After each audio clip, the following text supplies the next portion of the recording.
Okay, let's see if this is working. No music today because, of course, everything when I try to set stuff up, everything goes wrong. Need to add Discord link. Yes, I haven't done that yet. I still have stuff I want to set up in the Discord, which is why I've been a little hesitant to do it yet. I haven't had time. Wow, what is going on with my throat? I like cleared my throat before we started, and now it's being weird.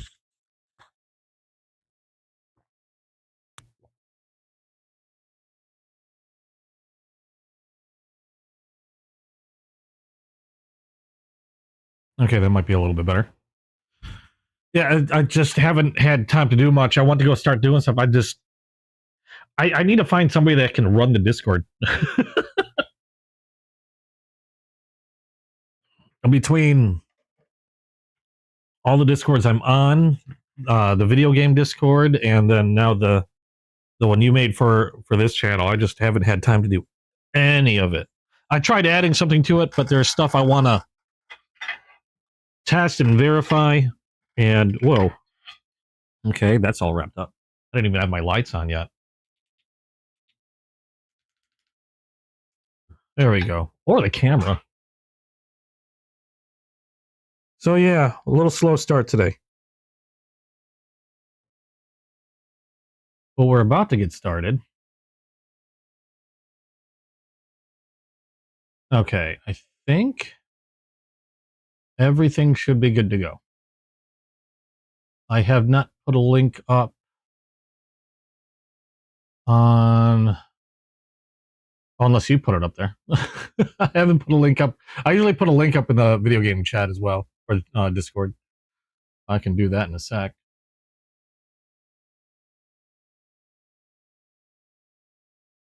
Yeah, well, this is live.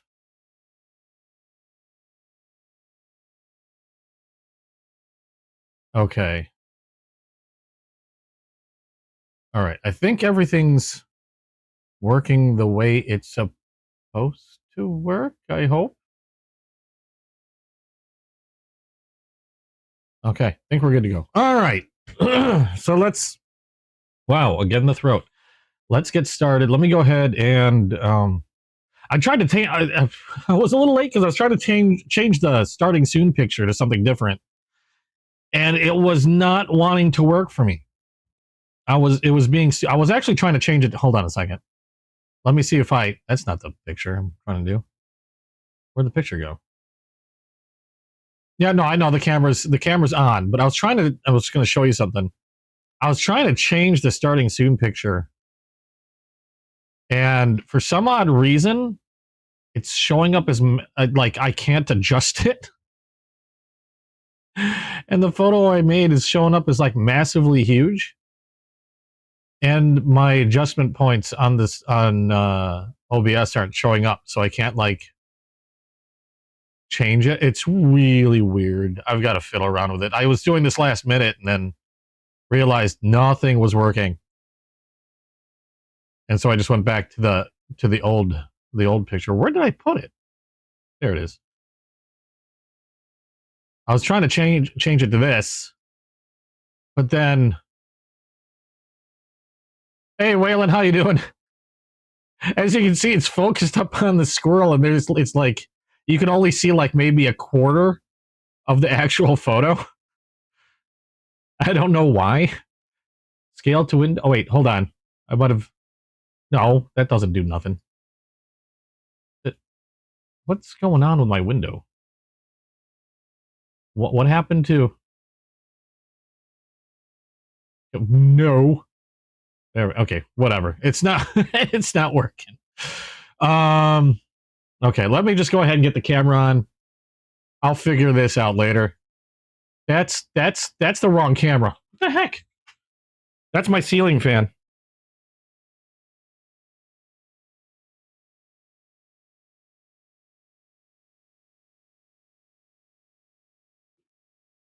What changed? Everything went for a loop. Let's try that again. Oh, and it's tiny. Oh, you see my little video game guy. Okay. I think we're good. There we go. There's my mascot. Yeah, I don't have the... I need a link for the Discord. Is there a permanent link for the Discord? I got to add that to the description. I don't know what's going on. I didn't change... The funny thing is I don't change anything, aside from using this to record videos, which doesn't really change anything either. But anyway, we're finally started. Hey, Lone Star. Carry of the day, Civivi Elementum Fixed Blade. I will show you my carry of the day. Well, I'm always carrying this. We'll start off with this. Okay, carry of the day. I'm always carrying this. This is my, this was for my girlfriend, my case. Mediterranean Blue Peach Jig. I need more words. Sodbuster Jr. And apparently I'm knocking into my camera. As soon as I touched the table, it decided to shake. Can I? Okay, I think we're good. My Sodbuster Jr. That was given to me by my girlfriend. I've been carrying my Concept, actually the last couple days. Accipiter. That's this buddy right here. And I have also been carrying... Where'd it go? I was carrying it. Gosh darn it. Oh, I might have put it away. I was carrying a Cold Steel, a little tiny Cold Steel. Actually, I have like 3 knives. No, actually, technically I have 4 knives because I forgot I have one on my keychain. I rearranged my cases, the knives in my cases, so now I have a hard time figuring out where the hell I put everything. I don't know where I put it. Oh, wrong case. There you are. My Cold Steel, what is this called? Tough Light. These things are solid. And they're cheap. Like, oh my God, cheap. But I like that thing. There's a reason why I carry like 3 knives. Where's my keychain knife? Oh yeah, this one's attached to my keychain. So yeah, technically I carry about 4 knives. And this thing's tiny. It's a miniature Higanakami. That little guy. The reason why I like carrying this one, though, is this is like around, I think it's about just under 2.5 inches. This Cold Steel. And so if I know I'm going somewhere where the blade length is even more restricted, I can usually throw everything into my glove box, but I can still keep this one and this one on because this one's even smaller.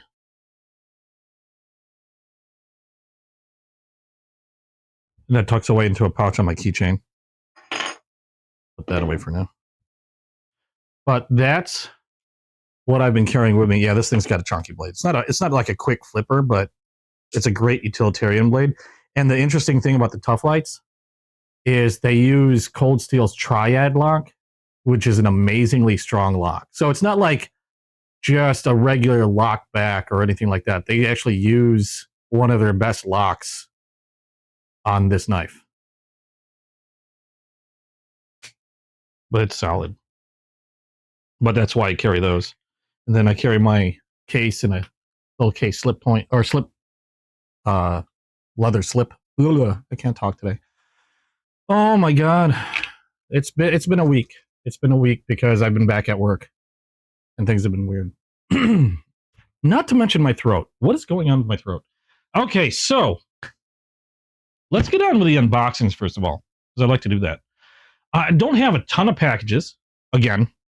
However, I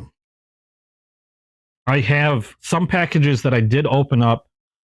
I have some packages that I did open up at the beginning of this week, simply because these were packages I knew what was coming in them.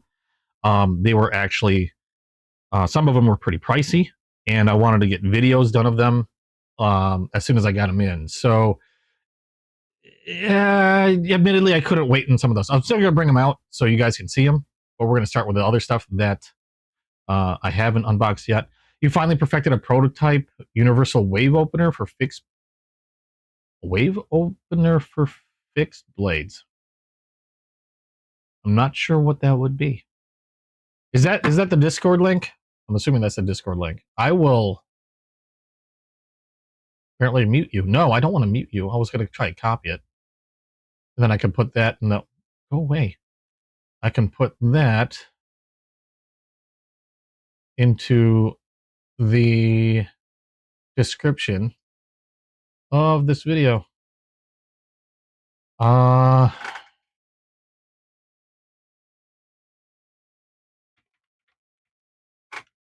on a second.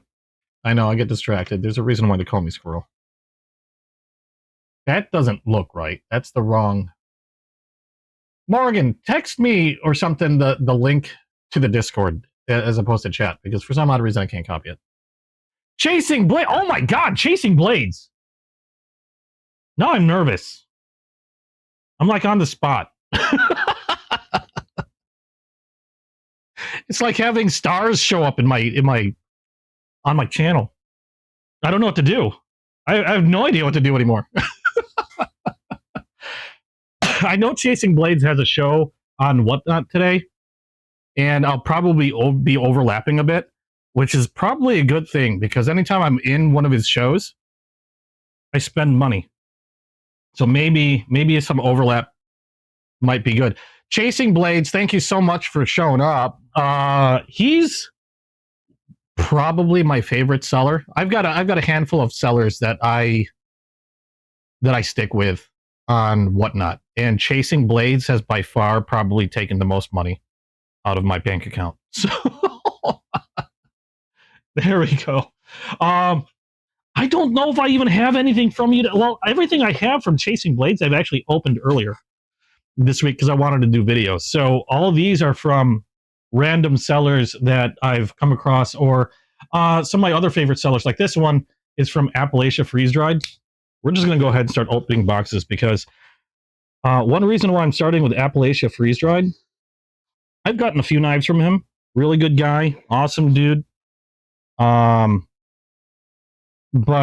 I've gotten more... What I normally get the most of from him is candy. And I know for a fact there's got to be candy in here. I think there's candy in here. Let's see. Hold on a second. We've got... Thank you, buddy. We got an Appalachia Freeze Dried sticker. Yes. Hold on. That's what I was waiting for, and that's why I wanted to open it. Because I'm going to be eating it. Candy.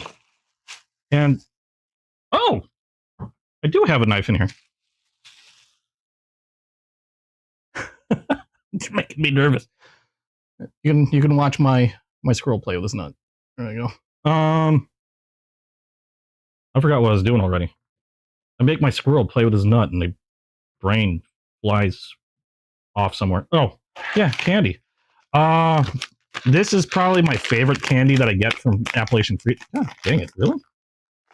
From Appalachia Freeze Dried, and it's the... If you ever get on Whatnot, look up... Well, first of all, look up Chasing Blades so he can take some of your money and stop taking mine. Visit Chasing Blades on Whatnot, and the other person you want to visit is Appalachia Freeze Dried. He's got some pretty cool knives as well, but he makes a lot of freeze-dried candy. And one of my favorites, and one of my girlfriend's favorites, which is why I'm opening this now, because if I don't open this now and have some now, girlfriend's taking the rest of it. This is peanut brittle, except freeze-dried. And it's friggin' awesome freeze-dried. Like, oh my god, look at this thing. Does it look like peanut brittle to you? There's peanuts in there.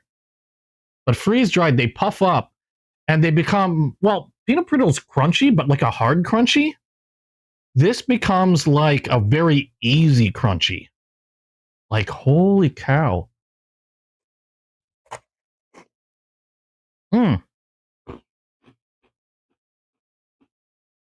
Well, I like it. It's easier on my teeth. It's delicious. Another reason why my girlfriend likes it too. It's easier on the teeth.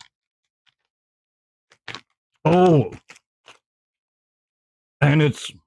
Actually, this stuff is more dangerous because I think with regular peanut brittle, since it's harder, you kind of have to eat it slower. Unless you have shark teeth. Oh, great. Now it's stuck in my teeth. That one's so easy to eat. It's easy to go through a whole bag in a matter of minutes and not even realize it. Apparently there was a knife in there that I completely forgot about. And I think I know what this was for. That's a kitchen knife. Okay. He had these, I think he said they were German made. Yeah. German made kitchen knives. Like a little steak knife or kitchen knife. The reason why I got this knife, honestly, is because he was running a game. They call them waffles on Whatnot, if you're not familiar with them. And basically what happens is you buy in like a spot, and you usually get a little thing. In this case, he was selling knives for cheap. And it gets you a spot on a wheel that spins. And after so many spots are sold, they spin the wheel, and whoever wins usually gets a pretty darn good prize. I did not win. Oh, go get ready for your show. And I will be there later, I am sure. You might even peek in during my own stream. Because I can't, it's hard for me to ignore your show. But good luck on your show. Have fun. Take somebody else's money. I'm sure I'll be there later. No, pretty neat knife. Solingen, Germany steel. A lot of people like to talk about Germany steel. I don't know much about this. It's a kitchen knife. I can't imagine it being very expensive. Kind of neat little holder. But yeah, this was basically so I can enter a contest and hope to win. Unfortunately, I did not. But at least I end up with a neat little knife, which is kind of cool. Can't complain.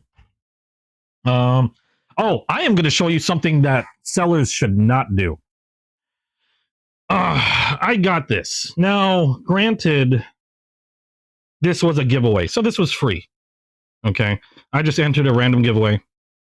I'm going to do the seller a favor. I'm not even going to say who it is. But this is just to anybody else that's watching that happens to sell stuff. Please, please do not send a knife like this. If you got a little box, awesome. If you got a padded thing, even better. This one was just sent simply in one of these little mailer bags. You can see a hole's already in it. And the interesting thing, and I could have gotten hurt with this, is there is a cut right here. The reason why there's a cut, we're going to open this now. The reason why there's a cut there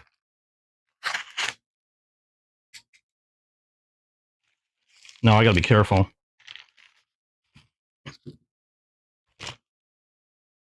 Because apparently this is how it was sent. Not in a box. Not, I mean, well, it was wrapped up in plastic, apparently.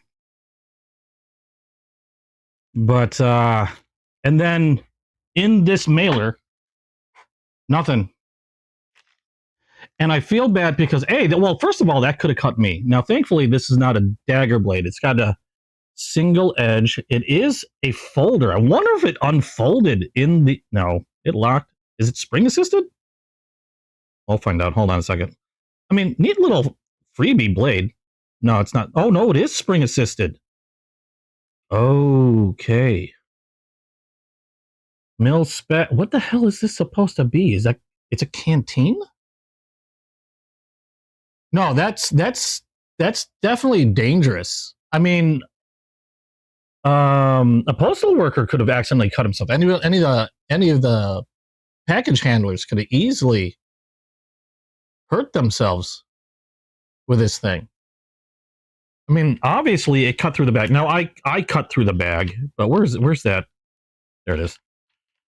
This was due to the blade. Like, this is when I got it, I felt the blade. Now I didn't get cut, but I felt the blade and it had cut through. That's from the inside. So don't ever, I don't know how I'm going to handle this one. It's a freebie. I didn't pay for this. I just entered a giveaway. And obviously I didn't even know what I was getting. So to be quite honest, I can't really complain. Like if the knife was, I don't know, this could have been a bunch of stickers for all I know. I'll be quite honest. I'm kind of surprised I got a knife. But even a giveaway package a little better than that, because that could seriously have hurt somebody. Now, obviously, inexpensive knife, pretty neat though. A few scratches, no big deal. Liner lock. I'm assuming that's supposed to be a canteen. Which way does this open? Okay, so mill spec side up. Yeah, it is assisted. It's sharpened on one edge, and I'm wondering, yeah, it's dulled. Like you can see it probably was banging around. Because if this, now what I'm thinking probably what happened is, now it was in this bag. Oh God, that didn't even lock. Look at that. Yeah. Okay. Yeah, you got to get it in there to lock. You got to get it all the way, and then little, not even a click. So this probably just bumped something, because watch, I'm just gonna, not even gonna press hard. Just a little bit, and it's out. So probably opened the package. You know, obviously if this was in a box, it would have been a lot better, because the box, I'm assuming, would have been small enough to where if it did open the box, most it could have done is maybe this, like in the box. But that's probably what happened, is it popped open while in the package with the handling, and that, yeah, like I said, that could have hurt somebody. The package handler, me, if I picked it up wrong. Very, very poor packaging. I'm not gonna sugarcoat it or anything. That you do not ship a knife like that. I don't care, even if it's free, you shouldn't be shipping a knife like that. That's just dangerous. That's pretty irresponsible. Neat little knife. I don't even know what I'm gonna do with it, because it's gonna need work, and I know it's not. Maybe I'll gift it to somebody. I don't know. I'll work on it, gift it to somebody, put it in a box. Does it even have a lanyard hole? No. Yeah, how would you? I'd be no clip, no lanyard. This is something you don't carry around with you. This is a conversation piece you leave on your shelf. I don't think I'd really use that. I'll probably sharpen it, because what the hell, why not? But no, I'm going to let them know. I'm just not I'm not the type to really bash people on my channel. So I will let them know. But I'm not going to do any, unless something's like super horrid. I mean, yeah, that was bad. But nobody got hurt. I'll let them know in, my own way. I'm just letting you guys see that as a very, very horrible example of how to ship something that's sharp in the US mail. I'm surprised nobody got in trouble, to be quite honest. We've got, okay, got a couple more packages. We're gonna get a few more packages. Normally I start with the soft stuff first. So we're going to go with this one. This is from Danasan. Few numbers. I can't remember all the numbers. She's also a seller and likes to mod for a lot of people on, yeah, that's a sit and look pretty, look pretty nice, that bottle one. She likes to mod for a lot of sellers. I've heard her been called the mod queen. But really fun gal. She does hold her own shows. This one, this was I wanted it for fun. How much did I get for this one? Hold on. Oh no. I was supposed to get a sticker. Better be in the box. How much did I pay for this knife? Oh, okay. Anyway, I thought this was funny. This is a Rough Rider. and it is a tie-dye. Now, if you've seen a lot of my unboxings, I get a lot of Rough Rider. Rough Riders are great because they're super inexpensive. And for the most part, at least the traditional knives, their traditional knives are actually pretty darn good. I mean, for the cost of their traditional knives, they can run anywhere from under $10 to like $40, $50, depending on the traditional. But the ones that are even under $10, I would take a less than $10 Rough Rider over a less than $20 modern knife. Because most of the time, any modern knives, actually probably under around 25. Most modern knives under $20 tend to be, they start to fail a lot of things in terms of like material, craftsmanship, or quality, durability, things like that. I'm not saying all, it's just a lot of the ones that I come across do. But if you were to ask me, can I recommend a knife under, say, or for like $15 or less, the first one I'm going to recommend is going to be Rough Rider knives. They're traditional knives because they're just quality-wise, they've been great. I've had a few that weren't perfect, but that's amongst like probably the hundreds that I have. So pretty good track record. Oh, I do have stickers. Aww. Got Huntress Knives. Oh, okay. That's what she calls her show. She's Huntress Knives. Dana and Waylon. And she always has to include some poop. Don't talk to me till I've had my morning poop. She's awesome. Really fun person. I remember the first poop I got from her. I think I showed you guys. First poop I got from her was that. I got a legit poop emoji. And that sits at my computer. It actually sits on top of one of those Labubu mecha things. I thought this is adorable. He wears it like a hat. But back to the knife. So got some cool stickers.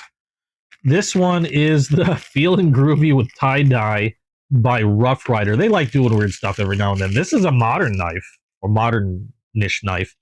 Oh my god, this looks like candy. Holy cow. It's actually more than I expected. It like a pearlescent scale on this one. Even the pocket clip match is not a very deep carry pocket clip. We're gonna still evaluate like this like any other knife that I get. Not a tear. This pocket clip is huge. Lanyard hole, rear flipper. We got somewhat of a thumb hole. How is this closed? Wow. Okay, a little off center, but not horrible. That bottle one. Actually, where was it? Where did I put it?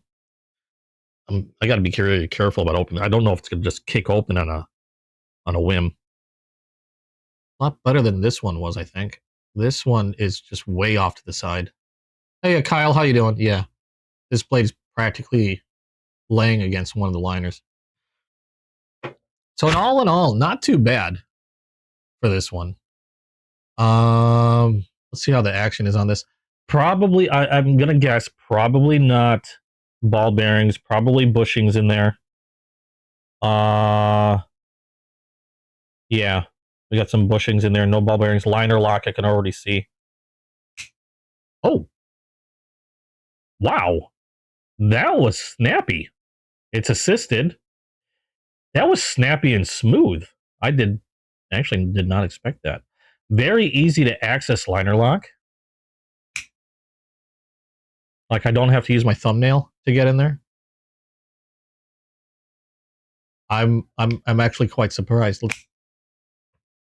Pretty wide blade on this one. No jimping on the blade itself, but you got a fair amount of jimping on the back. The flipper comes out to act like a little guard. Bit of a sharpening choil there. Kind of neat little tie-dye coating on the blade itself. Drop point. That thumb hole looks really small. I don't see ever really using the thumb hole. Let's see if I can reverse flick. I don't think I'm going to be able to thumb flick. No, I can't even get my thumb in there. Can't even get my nail in there for a reverse flick. Ow. But the flipper works perfectly fine. I'm actually surprised at how snappy this sucker is. Like, holy cow.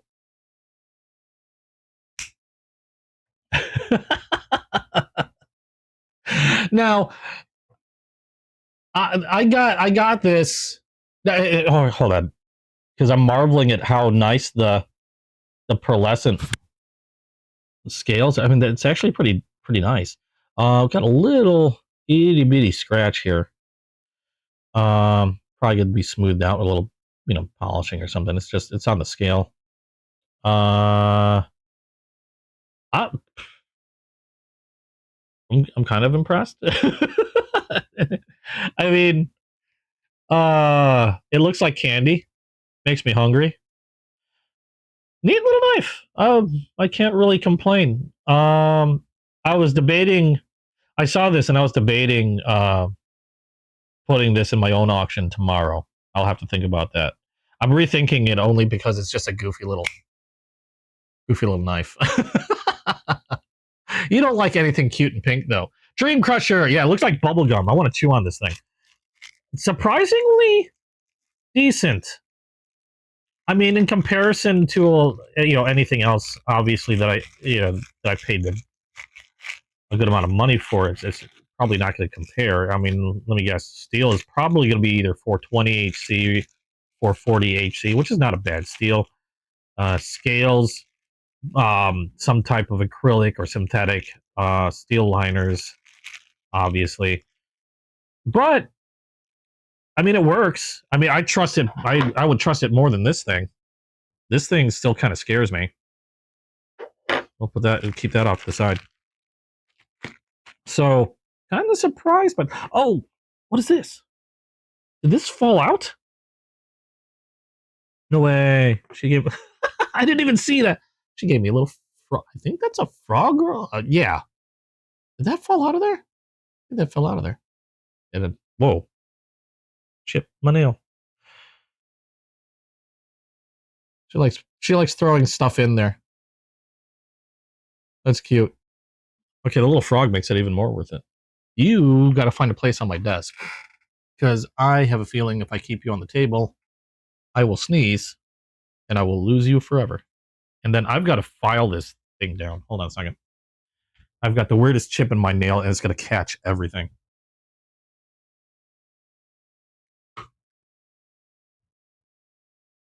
I don't like having little standout chips in my nail, otherwise they like to hook onto things. Well, if you guys ever seen one of these electric nail trimmers, they're fantastic. This one has a little buffing wheel. I always thought they're going to be kind of goofy little gimmicky things, but nope. Actually, my girlfriend got this as a giveaway, and have been using it exclusively. Okay, we'll move on to the other knife. That was from Dennis Sands, the Huntress Knives. Awesome seller. Also, she's fun. I like to tease her. She reminds me a lot of Morgan. I'm not gonna lie. She does. She reminds me a lot of Morgan. Okay. Next one is going to be. We will do Hillbilly Coins. Never bought from him before. This is gonna be the first one I've got from him. Got some weird delays in United States Postal Service, USPS. And this one was one of those things that got delayed. Would have been here a lot sooner. I actually got more packages that got delayed again. There would have been more packages to open today, but I mean, it is what it is. And I'm actually still expecting something from FedEx, but I doubt it's going to make it. I don't even know if it's going to make it today, to be quite honest. It's scheduled to arrive today from FedEx, but it departed from like Tennessee, which technically could make the drive in a day. But I'm not holding my breath. It probably won't get here till Monday. A good defensive knife because your attacker will start laughing. Yeah, probably. Okay, what do we got from Hillbilly Coins? This one. Oh, okay. This one was just one that looked pretty. The box did not survive. Or the glue holding the box together did not survive. That's supposed to be like a slipcover, but now it's not a slipcover. This one was just neat looking. I have a thing for traditional trappers. Excuse me. And I saw this in the background, and I thought, now I've never heard of Old Ram myself, but I saw this in the background during one of his shows, and managed to nab it, and it wasn't very expensive for me to do so. But I just really liked the color and the pattern, and I just have a thing for trappers. Chaotic, how you doing? Glad you can make it. Now, looking at it, I was wondering, I wasn't sure on his vid. I wasn't sure what kind of material it is, but now that I'm looking at it, I can see we've got, it looks like a phototype pattern of some scales. Could be like some colored fish scales or something. It just looked really neat. Dyed red of some sort. There is no badge. Is that a sticker? That's a sticker. Yeah, no badge. And it's covered in an acrylic, which is then sanded down and polished. So explains why it's not a very expensive knife, but it looked neat. And it wasn't very expensive. We've got your California clip point here. Wow, my nail is not surviving today. California clip point here. I'm going to have to shave that down too. And a spay blade. Pretty good springs I can feel already. And again, I've never heard of Old Ram before. They just look kind of neat. Could definitely use some cleaning in that well. So this is one that I'm going to keep on the table, and we'll clean it after I unbox some stuff. We've got a bunch of stuff in here. No, looks really cool. Like I said, I got interested because I like the look of it. And I like trappers. This is a trapper. When you see a California clip point like this one, you got a spade blade, all both on one side. This is a regular size trapper. Sometimes they might have a different shaped secondary blade, but more often than not, it's going to be your clip point and a spade blade. And they'll have different sizes. This is your standard size, I guess you could say. Then they have, I've seen minis, and I've seen something similar that are even smaller, but they call them peanuts. And on rare occasion, I've seen bigger ones.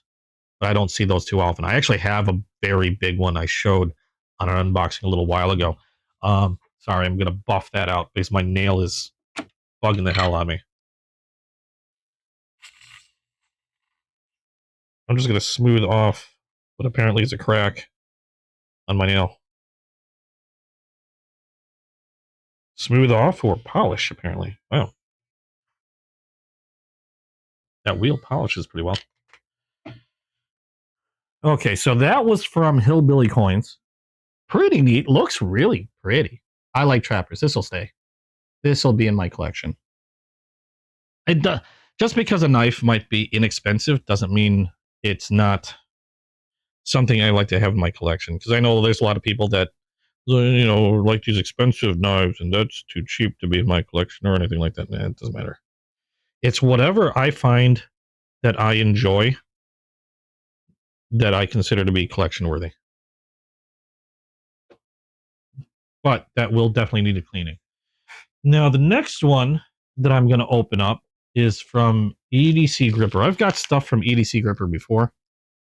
I don't get stuff from him too often. He does do a lot of... Ooh, this one has a rip tab. He does a lot more expensive knives. So, not that great of a rip tab. Okay, you're coming back out. So I don't normally get a whole lot from him. Unless I have the money. What we've got here, I think we only have one. Yeah. I don't think I have anything extra from him. Nope. This one, excuse me, my coffee. This one I just thought was interesting. Actually, I should not put this knife on the floor. This one I thought was interesting. It's not a terribly expensive knife, but it looked like fun. Now, again, this is one that may or may not make it into the auction. This is one of those things that a lot of times I'll get curious on a knife, and if it's not terribly expensive, I'll go ahead and grab it.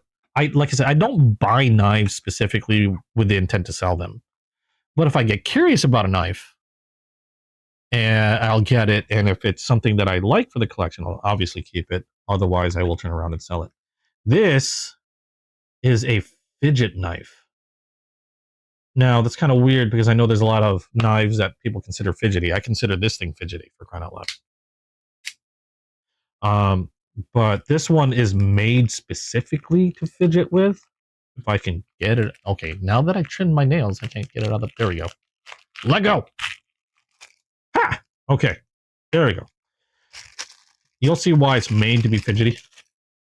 And when did this belong? Oh, this belonged to the canteen thing.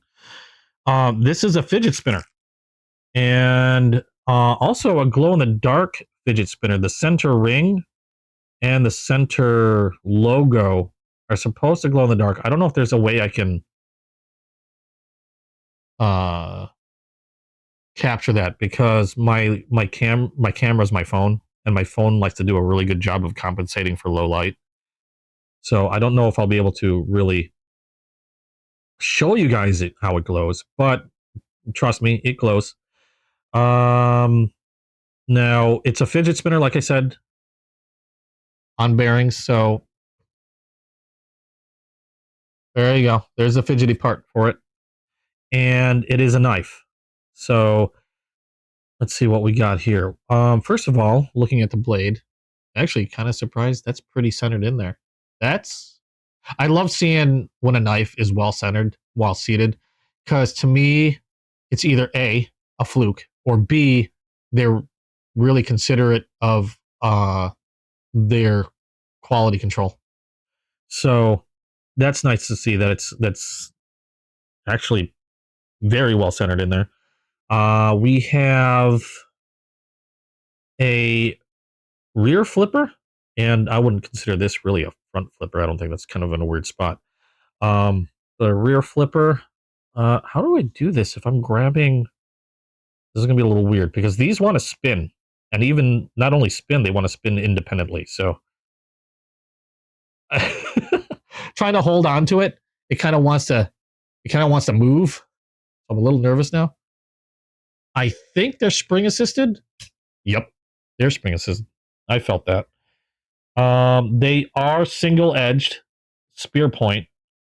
So you got a dull edge back here, so you don't have to worry about cutting yourself when you're closing it. Pretty good spring on that. Liner lock, as you can see there. And I would not suggest spinning this while it's open. That could suck. Yeah, so don't spin this while it's open. It's like very stiletto-ish. Again, only one edge is sharpened. Pretty neat though. Printed design. I'm guessing these scales are aluminum. You got probably stainless steel liner. Don't know terribly a whole lot about this. They're more of a gimmicky kind of fun thing. But I got curious. It looked like fun. Kind of neat, just to have. I'll have to think on this one. Whether it's going to stay as part of my collection as one of those like conversation pieces. You know what I mean? Easy for coins to get stuck? What? Are you talking about coins to get stuck in the blade? Or like in this area? Well, that'd be a lot of knives. I never recommend carrying coins in the same pocket you're carrying your knife. That's me. And if I do carry a knife in the same pocket I have coins in, it's usually sitting in a slip, or like a leather slip or a sheath of some sort. I don't know about this. What I mean by I don't know about this is I don't know. It's kind of neat. Like I said, it's a nice conversation piece. All I do know is EDC Gripper, I believe, is not intending to sell these anymore. I don't know if it's because that they're no longer being made or what. They had like a huge stock of these. I only grabbed one. They had a huge stock of these. They were flash sailing them, and they were saying that they were clearing up stuff they didn't want to sell anymore, or might have been being discontinued. So, to be quite honest, I grabbed one while I could, but it's kind of neat. Okay, I'm kind of the opposite. I prefer folding knives, partially for convenience and also concealability, because it's a little harder to conceal all but the smaller fixed blades. Now, don't get me wrong, I do like fixed blades, but I prefer the folding knives. And if you're there are quite a few folding knives that, while yeah, they're not going to be as solid as any other fixed blade, you get some that are pretty darn close and secure.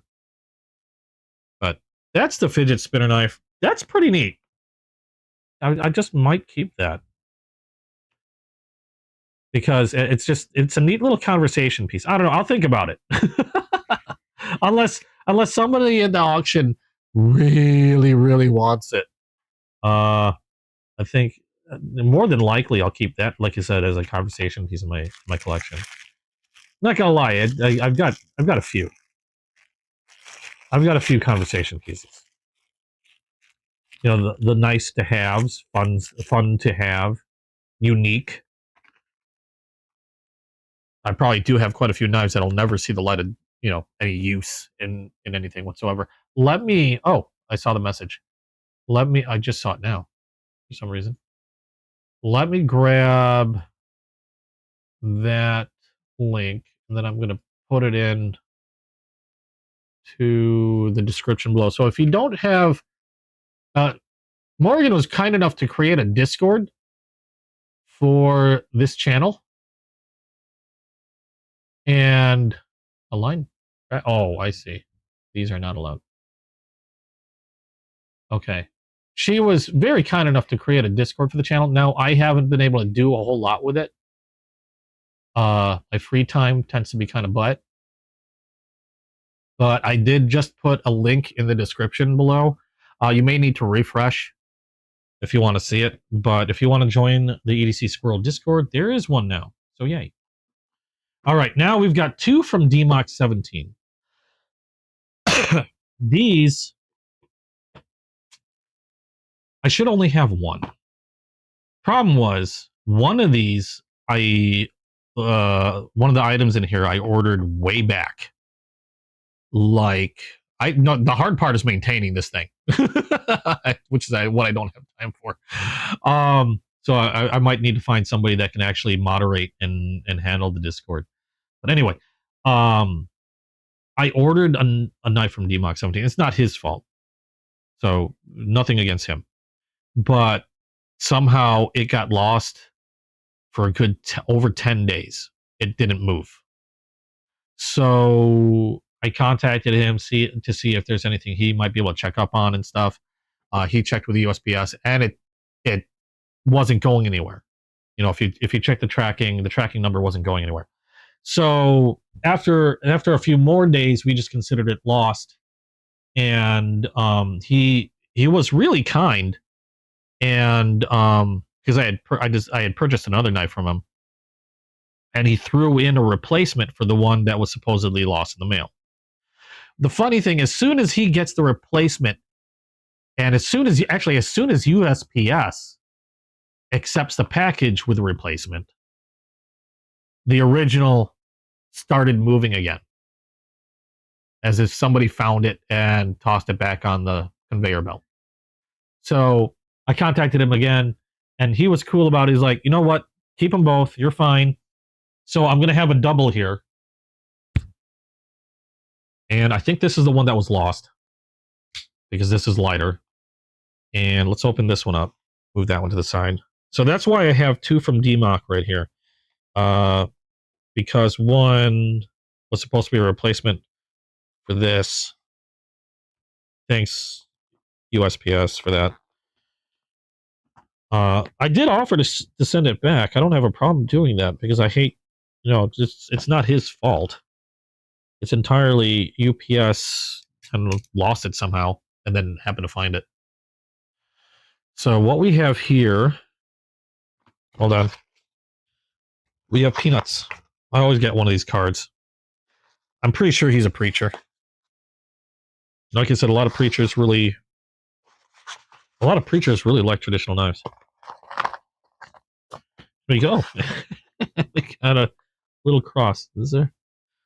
Oh, and there's a little hole in it too, so you can put that on chain. I am not the religious type. I don't have a problem with anybody that's religious or anything like that. Teach their own. I myself am not the religious type, though. So, I'll probably find somebody that is, and maybe they can enjoy that. So this is what I got. This is what originally got lost in the mail. This is a marbles. And Morgan's going to love this one. I've been collecting a certain type of knife from Rough Rider for a while now, and I'm almost at the point where I have nearly all of their knives that they currently have available for that particular type of knife. Yeah, sellers can't control how bad the postal system is, so I don't blame them at all. Unless I get the package and I see the package is like horribly bad. If the package is horribly bad, then yeah, the seller could be at fault with that one. But that's very rarely the case. The only time is, well, actually, that one with this knife was horribly bad. But I've had maybe one other case where the shipping label was so small that they had difficulty scanning it, and so it took forever to get here. That's on the seller as well. But I would say 99% of the time it's not the seller's issue. It's USPS, which is what it was in this case. This is a marbles. You already know what this is, Morgan. I've only been collecting Rough Rider. What would make you think that, yes, it's a lady's leg? Except this one is not made by Rough Rider, obviously. This one is made by Marbles. It is a tortoiseshell Marbles lady leg. And interesting, I wanted to make comparisons with, actually, let me pull out a Rough Rider. I wanted to make comparisons with a Rough Rider because I wasn't aware that Marbles made any ladies' legs. And then I found out that not only do Marbles make ladies' legs, but another very widely known and popular knife manufacturer by the name of Queen Cutlery, also makes ladies' legs. Although not many. I think Rough Rider is the one manufacturer I've seen the most out of. I've only seen like maybe 2 of these Marbles and another maybe 1 Queen. But I kind of wanted to compare. Now, I don't have my imitation tortoiseshell Rough Rider out now, but Morgan, you think I don't? You think I don't already? This is that dream. That's the whole reason why I started collecting these. Is they reminded me of the leg lamp from the Christmas Story, and it's a lot easier to collect a bunch of these than a bunch of leg lamps. So I started collecting Rough Rider lady legs. Now this is a Rough Rider. This is a really cool one, in my opinion. I love the look of this one. They don't hold back on the looks department with the scales and stuff like that. Like I said, I was surprised to see another manufacturer make a lady's leg, which is why I grabbed it. So, and then this is the Marbles tortoise shell. I already have a Rough Rider tortoise shell. They look. Oh my god.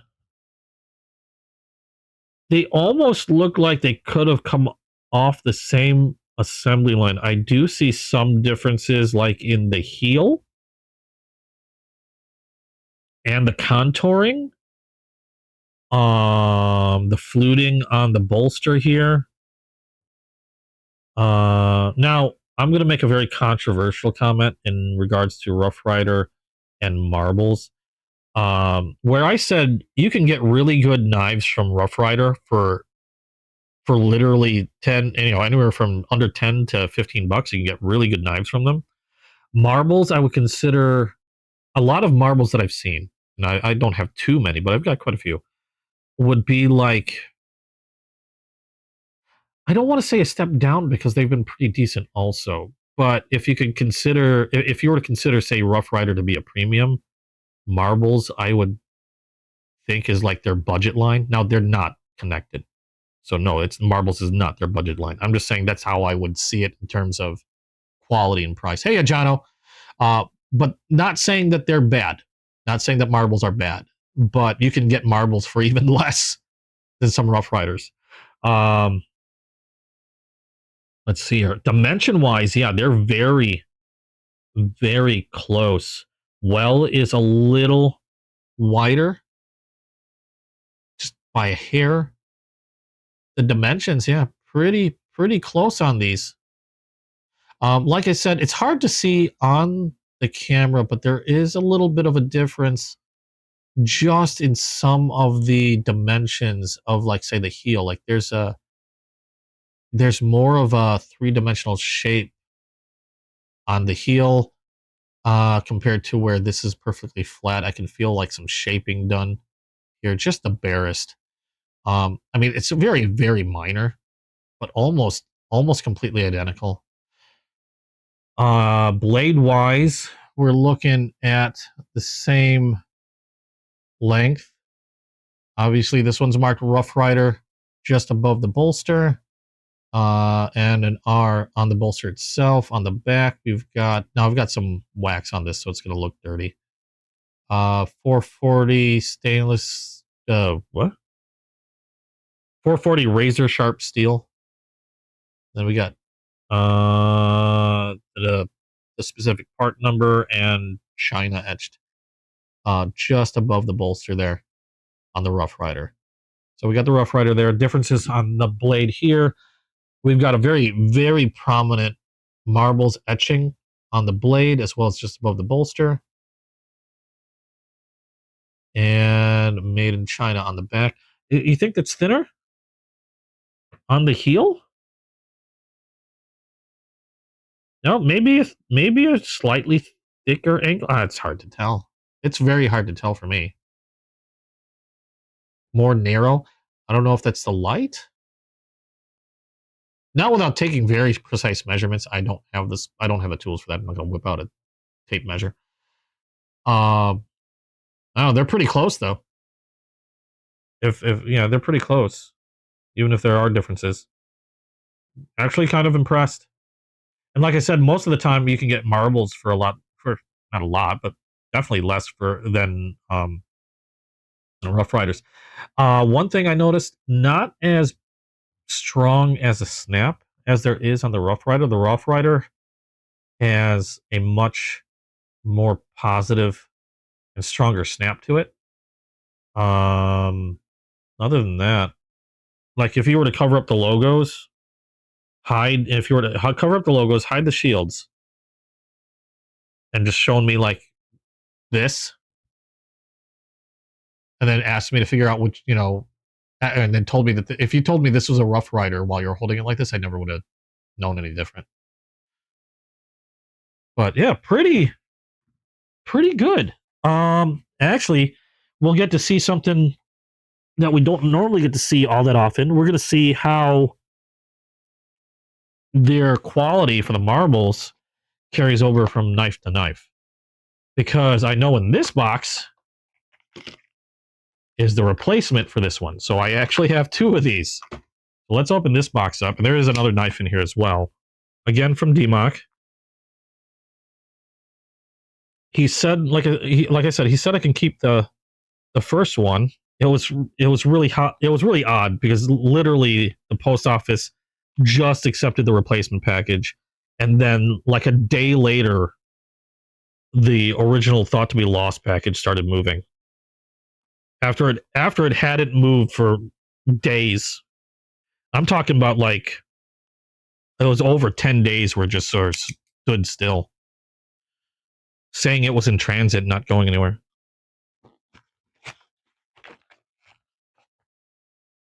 Marble looks more like a dainty lady. Okay, another card.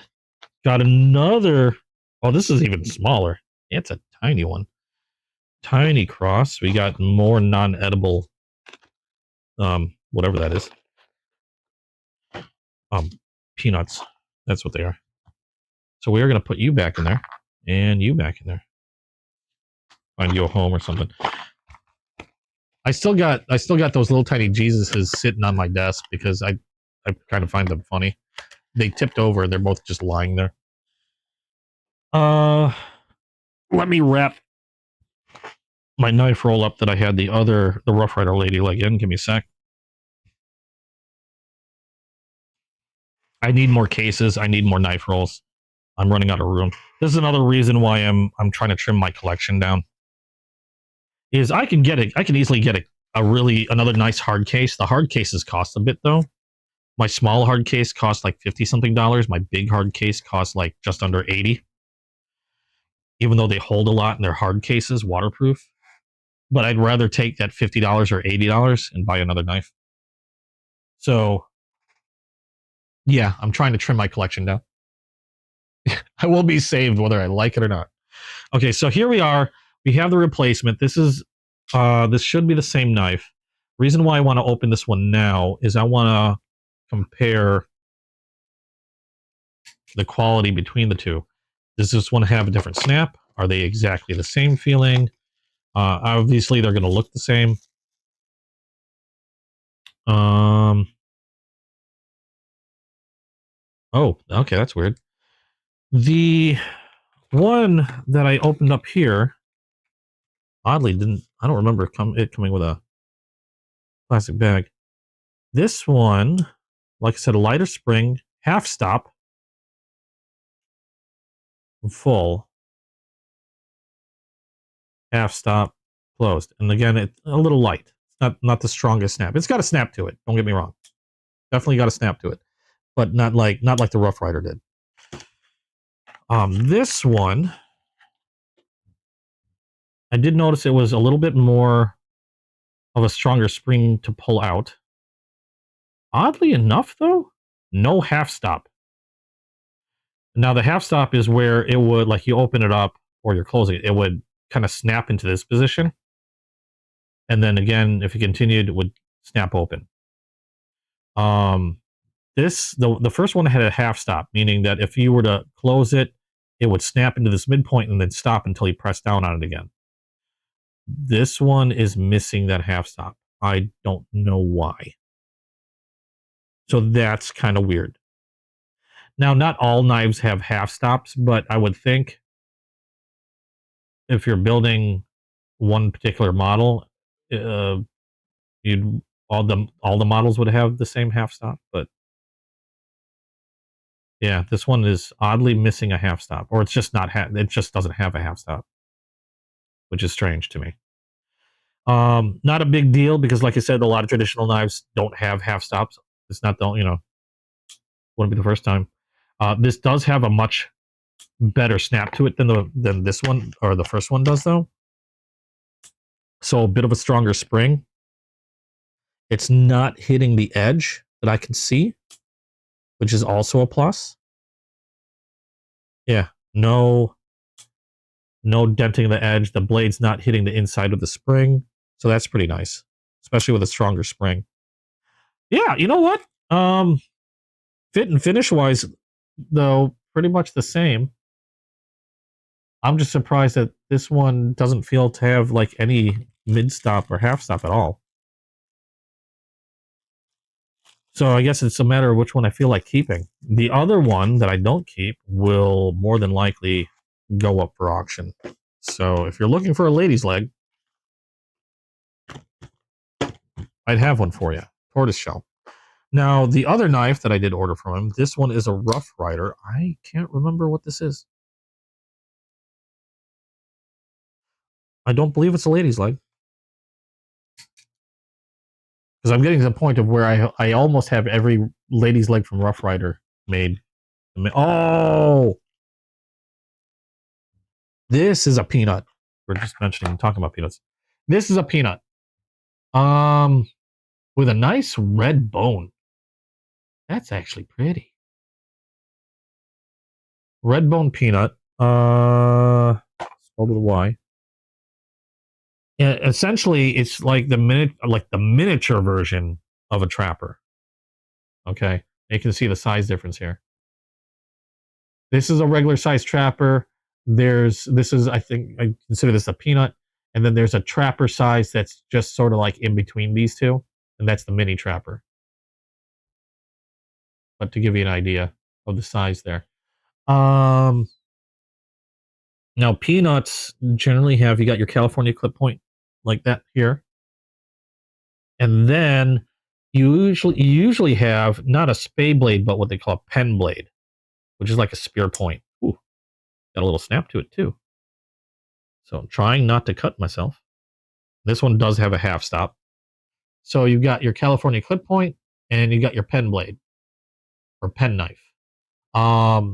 Actually really handy knives to have on you because they're just so small. Nobody really thinks anything of it. So very non-intimidating knife. But still fully capable knives for utility, to be honest. I mean, they're sharp or easy to sharpen if they're not. More than likely 440 stainless. And let's see what it says here. Yeah, 440 stainless steel. On this side, Rough Rider etching on near the bolster. On this side, nothing. Oh no, we got Rough Rider on the pen blade near the bolster, and we've got somebody's fingerprints, which I don't believe are mine. We will clean those off. Pretty decent polish on the blade.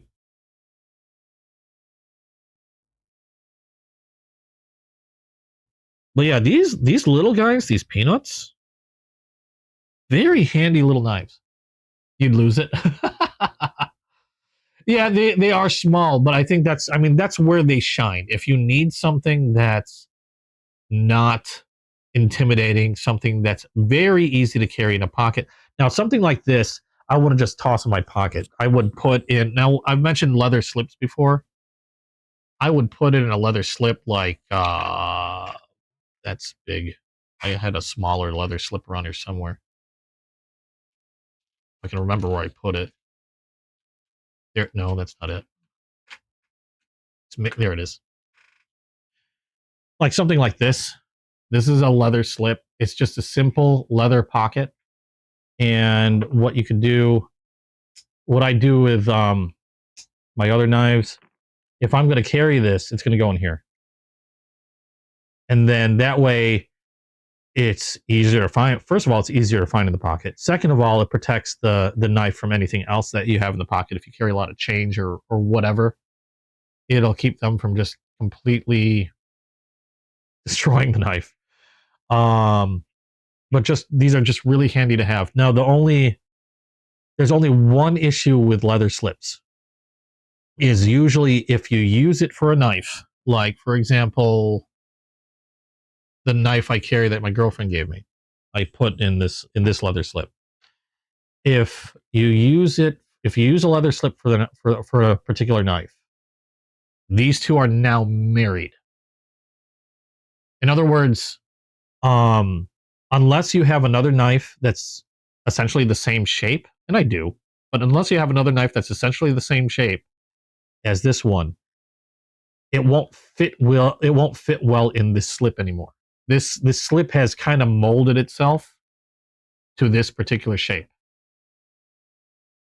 Okay, if I were to put a bigger knife into this slip, it wouldn't hold this knife well anymore. If I put a smaller knife into the slip, it's just going to fall right out because it's essentially molded to this from just a couple uses, if not just one use. Now, I've heard of people reshaping these leather ones again, which usually consists of wrapping the knife in like plastic wrap and then wrapping the leather in like a wet cloth or something. But the slips are pretty inexpensive, so I just end up buying more slips, and I've got several. This is the one I got for my girlfriend. I was talking about. This is a case knife, USA made. It's called a Sodbuster Junior. I've shown this a few times. Sodbuster Junior, single blade, sharp as all get out. I carry this daily. Ever since my girlfriend got it for me for my birthday. And like I said, it sits in this slip. I toss this in a pocket, and then I'm good to go. But one of like the 4 knives I carry on the daily. But yeah, that's how I would carry this peanut. It would be in a slip because yeah, I find them to be very, very small. Oh, they'd be easy to lose in a pocket. Putting them in a slip like that makes them a lot easier to keep track of.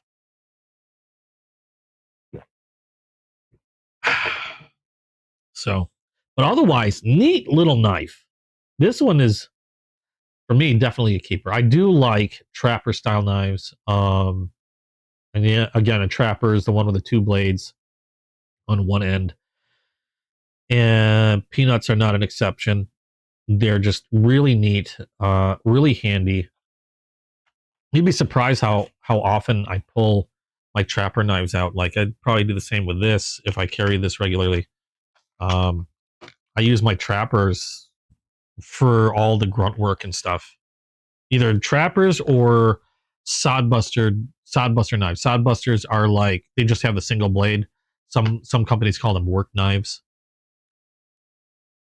They do a lot of the grunt work. My fancier modern knives, I carry mainly for more emergency use. If I need something quick, if I need something I can deploy with one hand, and I'll always have something razor sharp and ready to go because I'm not using it for goofy box cutting or whatever.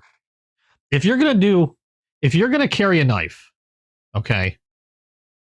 If you're gonna carry a knife and all you're gonna do is box cutting and package opening with it, and you're not gonna use that knife pretty much for anything else, do yourself a favor. Get something like this.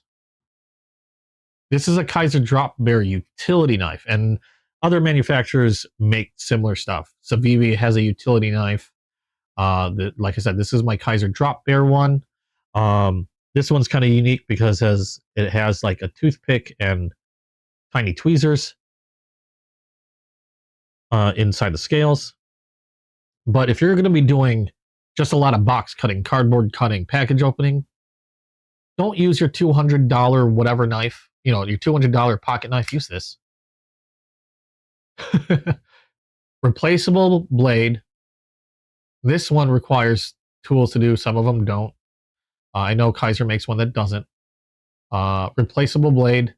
Use this for opening your packages. Save your expensive knife, your $100, $200 knife for emergencies or conversation.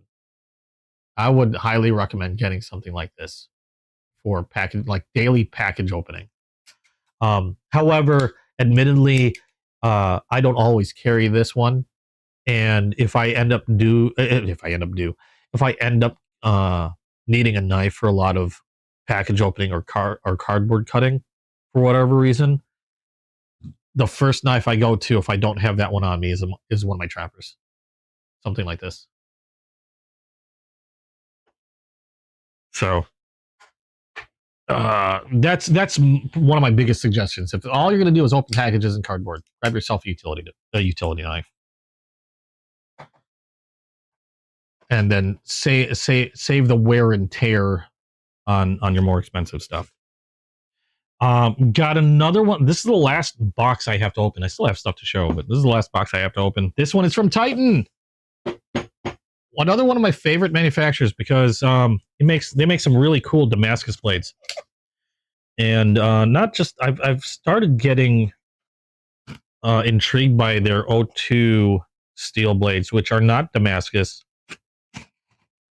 but come in a mirror polish. Now, still have to be careful with them because they're not stainless steel, so they do have to be taken care of. But their mirror polished knives end up looking really nice, and I've got a couple of them already. But this one just came in from Titan. I'm waiting for another package from him. I was kind of hoping it'd get here in time, but it did not. Appreciate your business. Of course, always. Oh, and I won a giveaway. So there is something in here that I don't know what it is. Well, we've got... Oh, well, this is intriguing. Oh, no, this is the giveaway. This is not one that I bought. Oh, because he was holding on to it to do something with it. Okay. This is not what I expected. I don't often get a box from Titan. Usually, it comes in a leather sheath, and a really nice leather sheath, I might add. And it's wrapped in plastic wrap, and then carefully packaged in a box. But I never got anything like this from him. What is this? I won a giveaway, and... Oh, okay. That is a nylon sheath with various... Well, you got a belt loop. You've got a... oh, that's to open it. Okay. What are... No! Oh, he did not! Oh my god, Titan. Titan, why aren't you in here?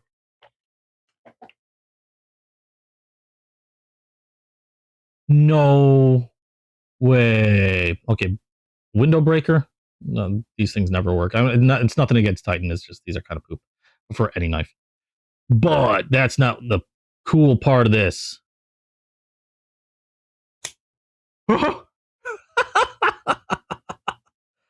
An automatic.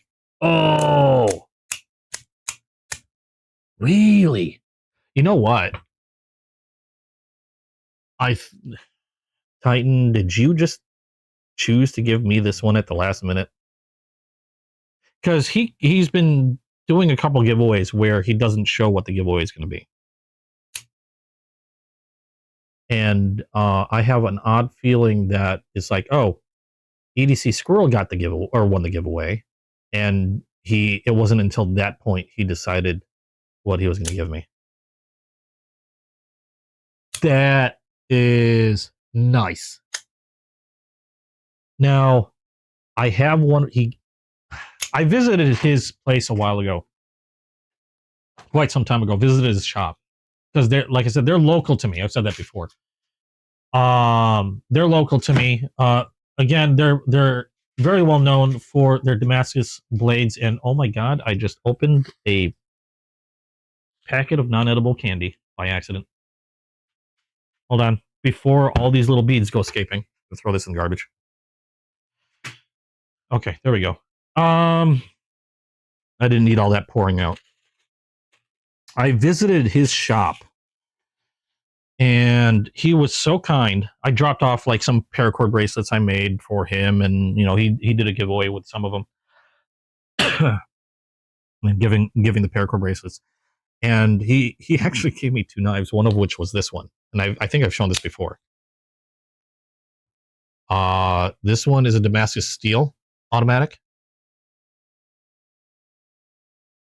It was just a neat thing, and he was just such a cool guy. And I didn't expect anything. I was just dropping off. Like I wanted to visit the place, say hi, you know,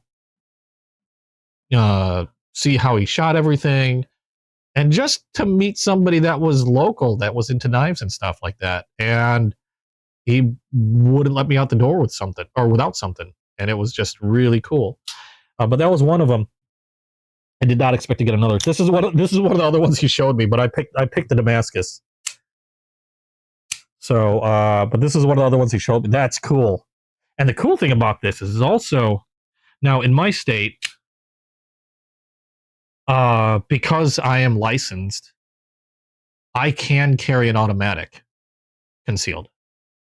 Because of my license, I can carry an automatic, but I still have to follow blade length laws. And the cool thing about these two is they're under the blade length that, you know, where it could cause me trouble. That's cool as hell. Titan knives, if you see this video, thank you so much. That is probably one of the coolest giveies I have won to date. That is awesome. I like it. Now, I don't know. Now, this one was made by Colossal Blades. Titan makes a lot of Damascus steel. I'll show you one so you see what I'm talking about. They have some modern knives like this, but I've only remember seeing Colossal Blade knives like this one here. This one's branded with Tesla, which I know my memory sucks, but he's probably mentioned it before. I'm not remembering it. So I'm sure he's probably carried those for a while, and that's just my brain. To give you an idea of what they normally have and what I normally like to buy from, these are two of my favorite knives from Titan. This one is a Damascus steel blade. Okay. And these are all US made. High carbon steel and stainless steel basically smooshed together to create that design. And in this case, bone and stag handle. You got a bone handle, the stag bolsters. And I actually got this, the other one I'm about to show you, I got just before this one. This one is their O2, which is the higher polished, mirror polished blade. Now it's going to look dirty because it is covered in wax. Because these actually sit out on a stand. These are on a display stand. So they are relatively thickly covered in wax to protect them from elements and stuff. But similar handle. It's like they're like brothers. Same handle, different steels, O2, Damascus. But this is typically similar stuff to what they do. They do swords and axes and things like that. Not too many modern stuff. This isn't made by them. They work with these manufacturers. But really cool stuff. That was a complete shock. That was a complete surprise. I did not expect that at all from Titan. But holy carp. That is cool as hell. Probably, again, hands down, one of the best giveaways I think I've gotten from anything on Whatnot yet. That's awesome. Okay, so that was the last box that I had to unbox. But there is stuff, like I said, I got during the prior week that I unboxed before today. And I'm going to show you those in a minute after I have another piece of peanut brittle, and then I will make a peace offering to my girlfriend with these. Appalachian freeze dried. Get some of the candy. It's awesome. So be right back. I'm going to go give this to the girlfriend because I know she's been waiting for these. The peanut brittle. Hey.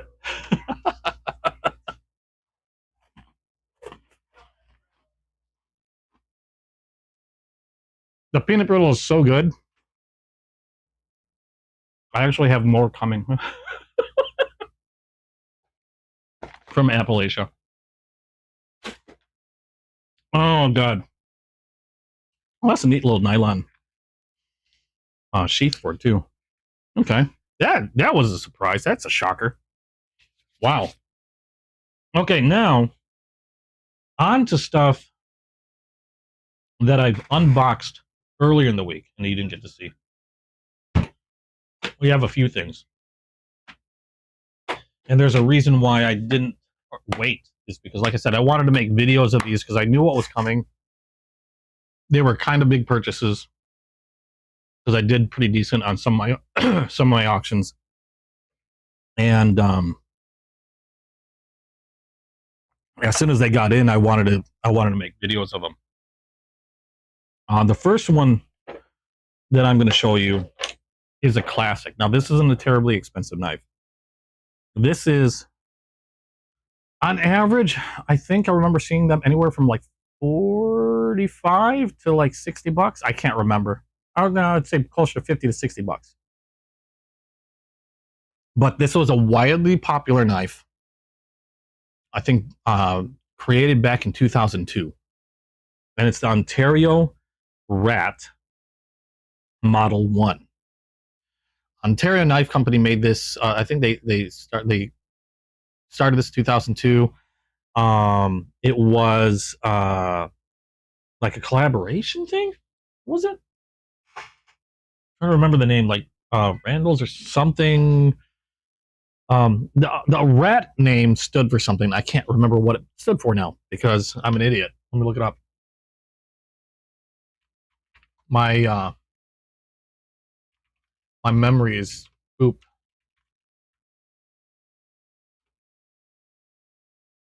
What did RAT stand for? Randall's Adventure and Training Team.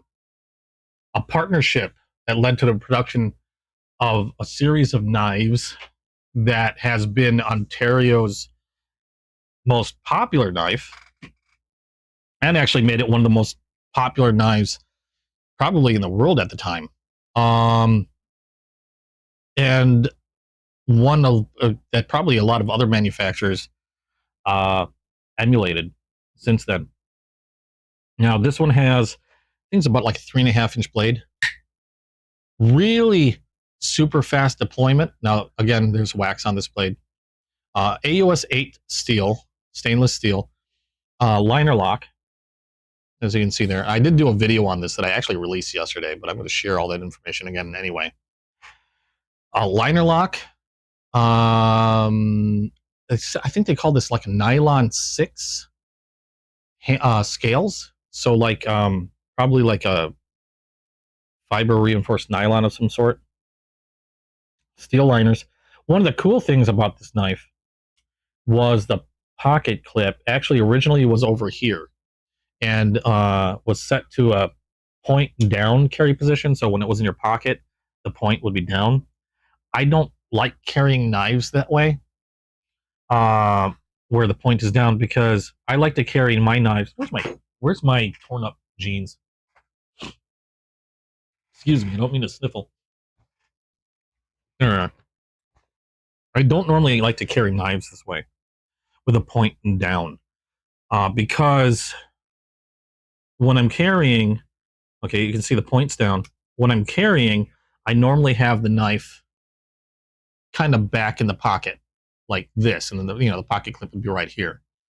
Now my problem is sometimes I'll carry a couple other things in the same pocket and I'll want to reach in there, and I've done this once before. I've had a knife that was pointing down, something inadvertently either knocked the blade open or I don't know how. But if the blade opens up like, in your pocket and you're reaching in for something, you can see why I don't like carrying point down. Now, if there's no way for me to change the pocket clip, and my only choice is to carry point down, I'll bring it up towards the front of my pocket like that. Because then the blade is butted up against the seam of the pocket, and there's less of a chance of it opening up and doing anything weird. But I still don't like it, because if it's still opened up, I just feel like there'd be a good chance I could slice in the pocket and hurt myself. So one cool thing about this is they have 4 positions on this knife that you can change the pocket clip on. And all I did was move it from originally where it was here and moved it down here. So now it's in a point up orientation, which is how I like to carry all my knives. And when I carry it, like I usually do, with it back against, yeah, discount castration, exactly. Again, this is how I carry my knives, is I like to carry it against the back of the pocket. Now, that blade, again, is held in place, like, by the seam of the pocket. Less chance of that blade popping out. Also, when I go to reach in my pocket for anything, I am reaching on the opposite, you know, if I brush up against anything, it's going to be on the opposite side of where the blade is. The blade is over here. Okay? And third, if for whatever reason it does pop out a little bit, which I don't see that happening too often, again, because it's resting against that seam, less of a chance of me cutting something that's very important around in this area. So that's, I mean, this is how I like to carry my pocket knives. If they're not in a sheath or slip and I'm clipping in my pocket, that's why I like to carry them in a point up orientation. So it's just, for me, I know a lot of people are like, why would you want to carry it point up? Aren't you going to stab yourself? No, it actually is a lot safer, in my opinion, for those reasons. So that's why I like to do that. And I'm thankful that they had different orientations on that knife. That was really cool thinking on their part. And as you can see, I obviously switched it really fast. And it's actually, oh, wow, that snapped hard. That made my ear ring. Woo. Very positive snap. Hold on. Oh, I just heard ringing. Very positive snap on that lockup. Very strong lockup. No movement. I've heard people talk about how durable these knives are, how strong they are. These have been in use in various conflicts, like in Afghanistan, Iraq. A lot of favorites for a lot of soldiers. Super tough knives. They were made to be super tough. You got some jimping on the back of the blade and an interesting shape. If you notice the way this blade is shaped, it is it is a drop point, but the back where the jimping is has a little ramp up. And while there's no finger choil over here, that little ramp up gives you a nice spot for your thumb to sit. And you've got you got this cutout here that almost acts like a guard to keep you from like sliding up on that blade. Very comfortable. Ron, welcome to the stream. How are you doing? Just going over stuff that I've opened up earlier in the week. One of which was this. Oh wow, it says Randall's Adventure and Training on the blade. Well, how about that? I could have just read that. Really comfortable blade to hold, because that shape just fits perfectly in the hand. Very ergonomic, very comfortable. Really, I can see why these were insanely popular. And very easy to access that lock. I don't have to use my nail. Dual thumb studs. I remember this being pretty well centered, maybe a hair off, but not too bad. If it'll focus. Thank you. Yeah, a little off, but that's no big deal. You got a lanyard hole, and that's pretty much about it. No frills. Like I said, I can't recall. I'm pretty sure this is on bushings or washers, not on ceramic or steel bearings. But regardless, even if it is bushings, I did it again. The snap on this is so loud and positive.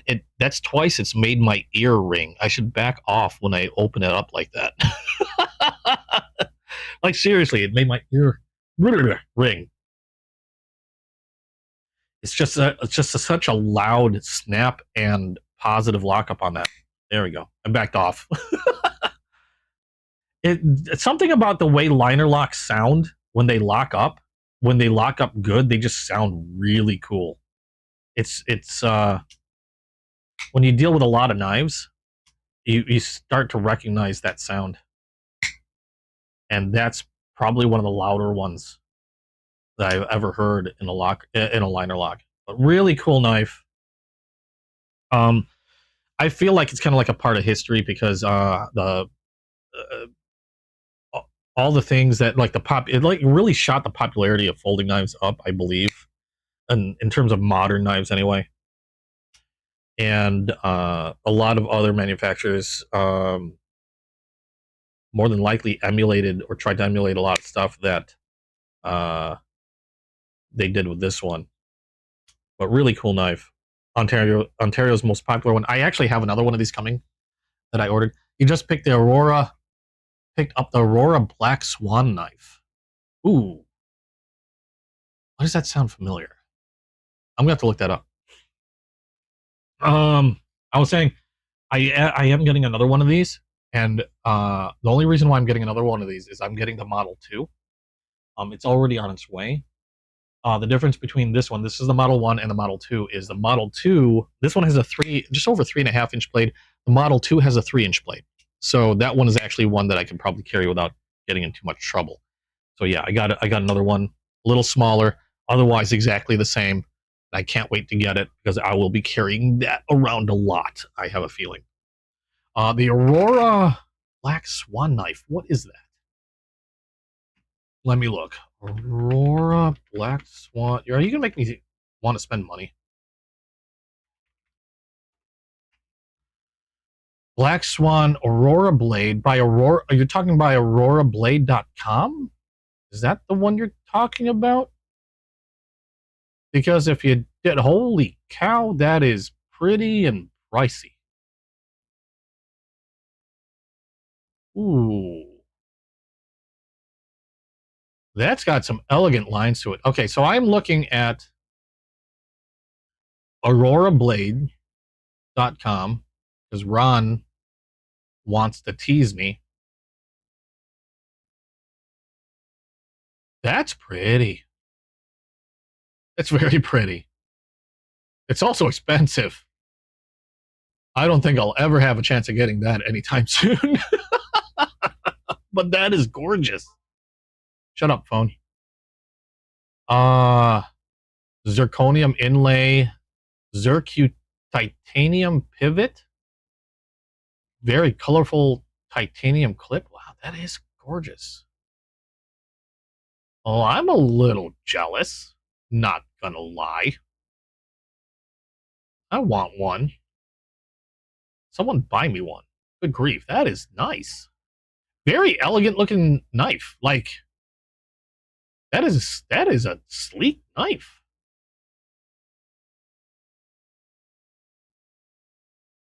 Like, I've joked about knives being pretty, but joked about knives being that's no joke. It's just pretty. Okay, well, you made me jealous. Thanks a lot. Thanks for making me jealous, Ron. I appreciate it. Okay, what else? Oh yeah, hold on. Another knife that I boxed early or unboxed. I keep saying boxed. That I unboxed earlier this week was this one here. This is, I'm gonna say it's a fixed blade. Thank you. Thank you for making me jealous. This is a fixed blade of kinda. I'm saying kind of a fixed blade. You'll see why in a minute. Came in a nice Kydex sheath. Also included a pocket clip that I just had to attach. And this is made by Cobra Tech. I did a video of this as well. However, I haven't dropped it yet. I still got to do some editing. And thank you, Ron. I appreciate that. Yeah, if you haven't yet, hit subscribe, hit the notification bell. Also, don't forget to hit like if you like. If you don't, well, there's other videos you could probably watch. Anyway, this is from Cobra Tech. It's kind of a fixed blade, and I'll show you that in a second. First of all, Kydex sheath, like I said, pocket clip. There's the knife. You got a spear point blade on this one with a Cobra Tech emblem etched on one side. It's D2 steel, but coated. I don't know the coating on this. And I think that's a part number is my guess. I gotta be careful because this is sharp. I'm guessing that's a part number because I don't think that's like a serial number. But again, it's a spear point blade. Only one side is sharpened though. Pretty thin false edge though. Very thin false edge, in fact. And this one, I can't remember the size of this one. Size of this blade is excuse me, little buddy. Size okay, just a hair under 3 inches on this one.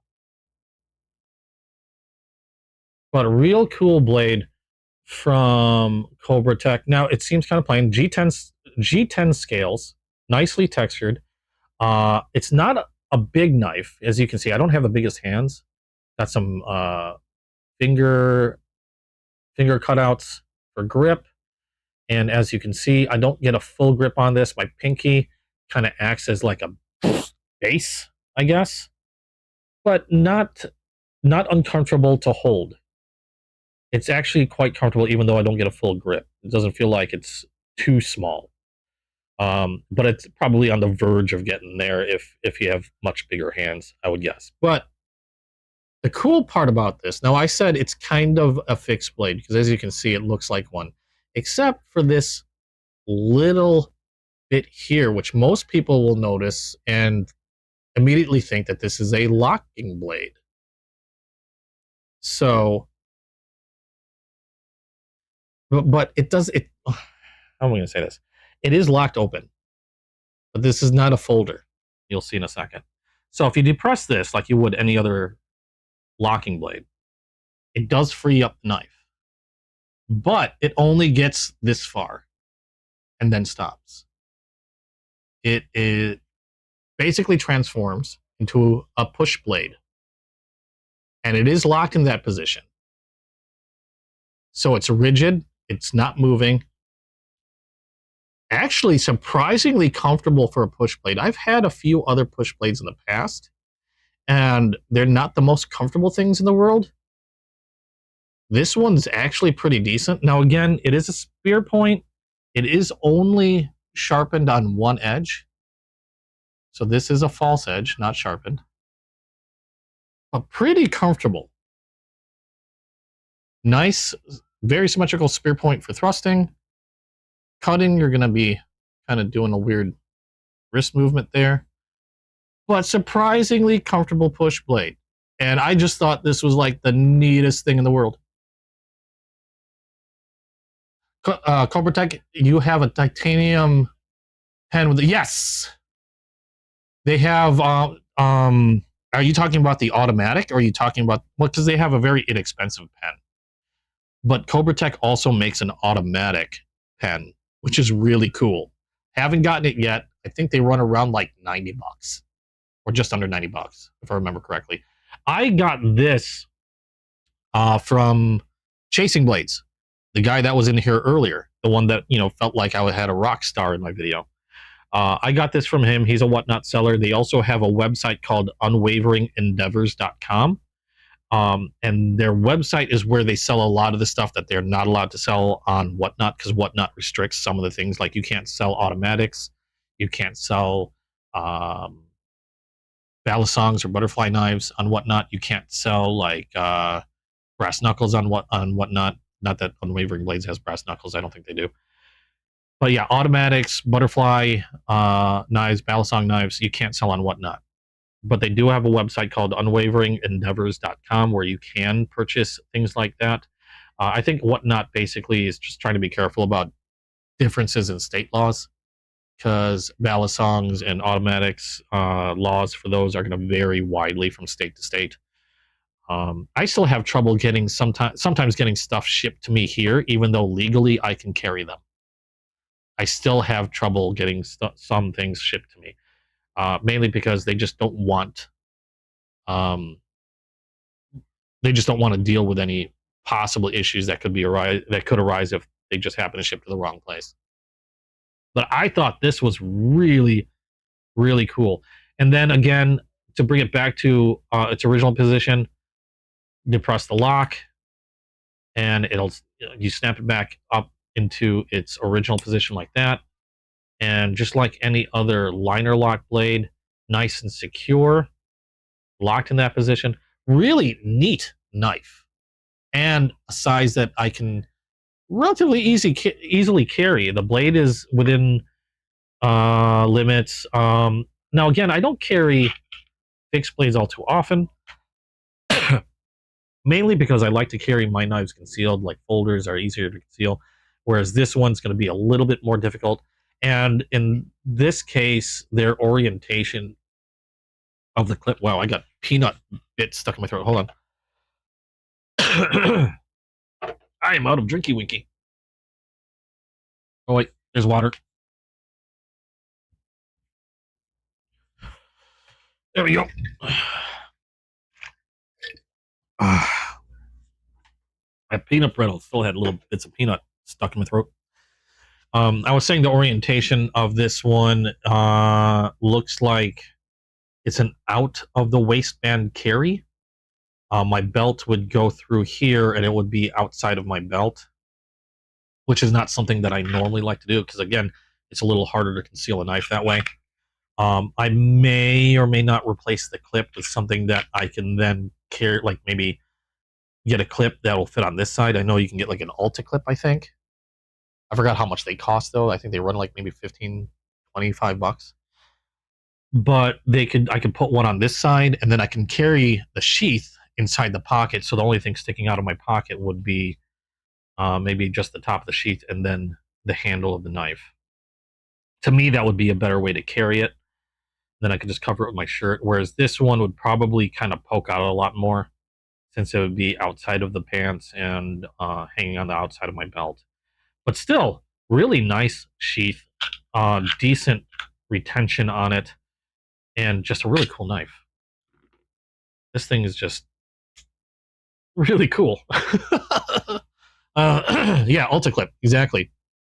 And I might grab one and replace the clip that's on there. But it is neat that they included a clip with the sheath. So that was pretty cool. Anyway, that's the Cobra Tech. I think what do they call this? They didn't like give it a name. You know how they always come up with some fancy name like, oh, it's the dagger or the lion's tooth or something. This was like the G10 push dagger, like the most accurate name in the world. G10 scales push dagger something. So I don't know, something like that. But really cool knife that I got from Chasing Blades. In fact, I think I got all these knives that I unboxed, with the exception of one. I got this one from Chasing Blades, this one from Chasing Blades, and I will actually, the next one I'm showing you is not from Chasing Blades. Hold on a second. This one I also got on Monday, and I was not going to wait. And unfortunately, from what I've heard, you can't get them anymore. Because the next one I'm going to show you was something that was an exclusive collaboration with another whatnot seller by the name of Blade City. Or I don't know if that's really the seller's name. It's a LLC or something. It's a company. They have a website called Blade-City, but they also sell on whatnot. And they had a collaboration with Remet knives. Now, if you're familiar with Remet makes a lot of rather high-end knives. They have some budget knives that are actually really good. I've got a couple of their budgets, but they're pretty well known for some high-end stuff. And they did a collaboration with Blade City, and they came out with the Remet Wild Series. Now they have a budget Wild Series, which I think is like $55, and the one that they did that was exclusive for Blade City was this. This is the exclusive one. You can see we've got a Blade City in logo on the pivot. And this one is done in copper. Copper carbon fiber? I'd like to say copper carbon fiber. Yes, copper carbon fiber. Reason why I know it's copper carbon fiber is because I have to slow down to say it because I have a lot of trouble saying copper. There I went. Copper carbon fiber, like a tongue twister. But a really cool scale on this knife, and they limited it to 200. And last I remember, I think I jumped in on it when they first came out. I did a pre-order, and then just this last Friday, yesterday, I think they had like 36 more, and they were gone. That's it. So they only released 200 of these. So unfortunately, I don't think they're available anymore unless somebody decides to sell from their own collection. This one is mine. I don't want to get rid of. I actually was thinking about it, but they sold out so quickly on Friday. I was really tempted to get another one. These went for $99, and you got a front flipper. You got dual thumb studs that I completely failed using. Really positive snap. They say frame lock, or they say, but it looks more like a liner lock. I can see why it might say frame lock. I don't know. Either way, it's a liner lock. Okay. Very positive lockup. 14C 28N steel blade. I really like 14C 28N. I've said it numerous times before. Probably one of my favorite steels for budget knives. Nice thick blade, or thick bodied blade. Some gentle swedging at the top. Thick belly, drop point. And you know what I'll do? Give me a sec here. I've done this before in my video. I shot a video for this. I think I put the video out already. Wrong case. Other case. Where is it? Where you be? There you are. This is the original budget knife. And sorry for the sniffles. Dreamcatcher, how you doing? This is the original budget knife. This one was $56. So yeah, that's considered their budget line. A lot of Remetz, they, like I said, they do a lot of premium knives. This one also 14C28N, and the reason why I bring this out is so you can see the differences. This one is in a green G10, I believe. I don't think it's micarta. It could be micarta, but I believe it's G10 actually. We'll pop that one open. All the dimensions on these are going to be the same, and as you can see, the lock is the same. The biggest differences that you're going to see between these two knives, first of all, the scales. Much more premium scales with the copper and carbon fiber scales. And it's really smooth. Like, it's got this like weird 3D effect thing going. It might be a little hard to see on video, but when you look at it, it almost looks like there should be some texture to this. Okay? It feels like there should be some texture to this, but no, it's perfectly smooth. And I remember sitting here and just like rubbing my fingers across the thing like for a good like half hour. Now the other difference is, like I said, the exclusive one has the Blade City logo on the pivot, where this one does not. They both have the blue accents around the rings. On the thumb studs, they did away with the blue accent, and you have a brass or distressed gold accent. I'm going to go with brass accent on the pivot. Or not the pivot, I'm sorry. The thumb studs. And they did away with the etching on the blade, whereas the original, you have the Remet on one side, and on the other side, you had 14C28N, the steel that's on this one. Pocket clip otherwise looks about the same, except they changed the color of the screws to match the rest of the looks on the exclusive. And also, I think they changed the thumb stud shape a little bit. It's a little hard to tell, but the shape seems just a hair different. This one seems to have a more rounded, or I don't know, more of a protruding top to it than this one. This one seems a little bit more flatter. But otherwise, essentially exact same knife, just upgraded bits and bobs and scales. The other thing that I noticed is where they removed all the etching on the sides. They still put the etching for the 14C28N on this portion of the blade, so you can still tell what kind of steel it is. Weight wise, it's kind of funny because all the dimensions again are supposed to be the same.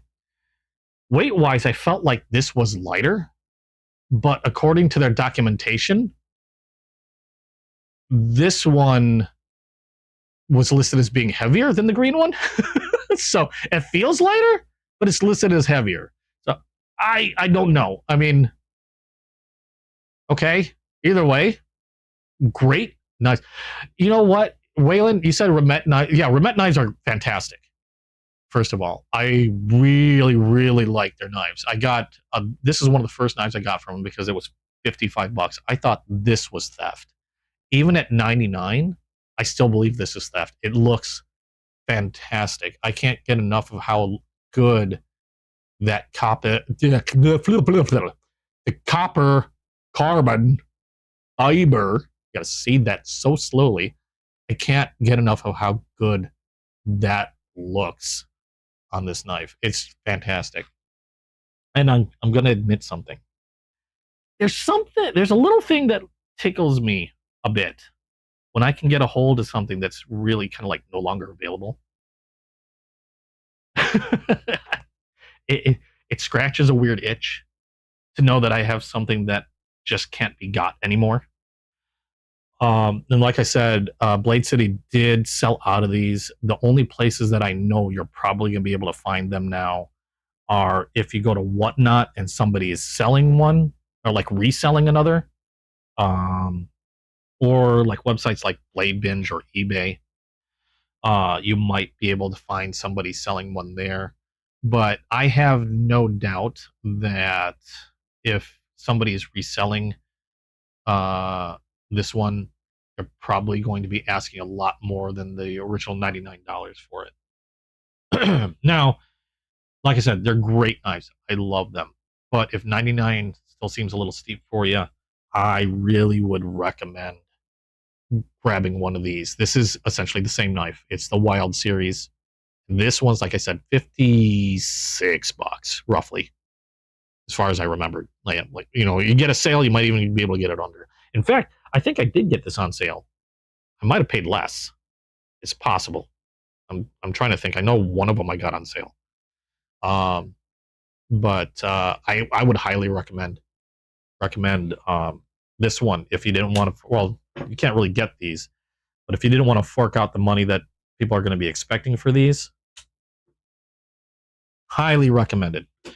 To give you an idea of the other, I have a couple other Remets. I'm gonna do a little show and tell. What the hell? Why not? This is the other one that I like. This is the Rhino front flipper. This is the other budget Remet that I have that I really like. This one, in this case, is a button lock. So it's weird because I didn't notice this until recently, but it's a button lock. But if you wanted to, it's not like your standard button lock where you have a plunger. It depresses a liner. So it's, in a way, it's a like a button liner lock. And if I didn't want to use the button, I can still hit that liner in the front and close it that way, just like any other standard liner. You got a front flipper, which I'm not really good at. Thumb studs, button lock. This is the other one I got. This was the Rhino, another inexpensive Remet budget. I'm leery of calling them budget because it makes them sound cheap. They're inexpensive, but really robust knives. I mean, these things feel nice and chunky in a good way. And aside from this one, this isn't my most expensive Remet, but probably is now since you can't get them anymore. The other Remet that I have, actually, Dream would probably like this one. This is not a flipper. This is, I did a video on this before, and there's a reason why I got this knife. A very specific reason why I got this knife. This is the Remet Squirrel. It's called the Remet Squirrel. You don't think I was going to grab this one? I forgot how much this was. I know it was more expensive than the Blade City one, but yeah, I picked this one up. It is a slip joint knife in a purplish blue titanium that unfortunately does fingerprint quite easily. But it is a slip joint, so it's not a flipper. It doesn't lock. It's kind of like a very modern or very modern premium traditional in a way, where you got a half stop and then you got your full stop. And again, it's not a locking knife.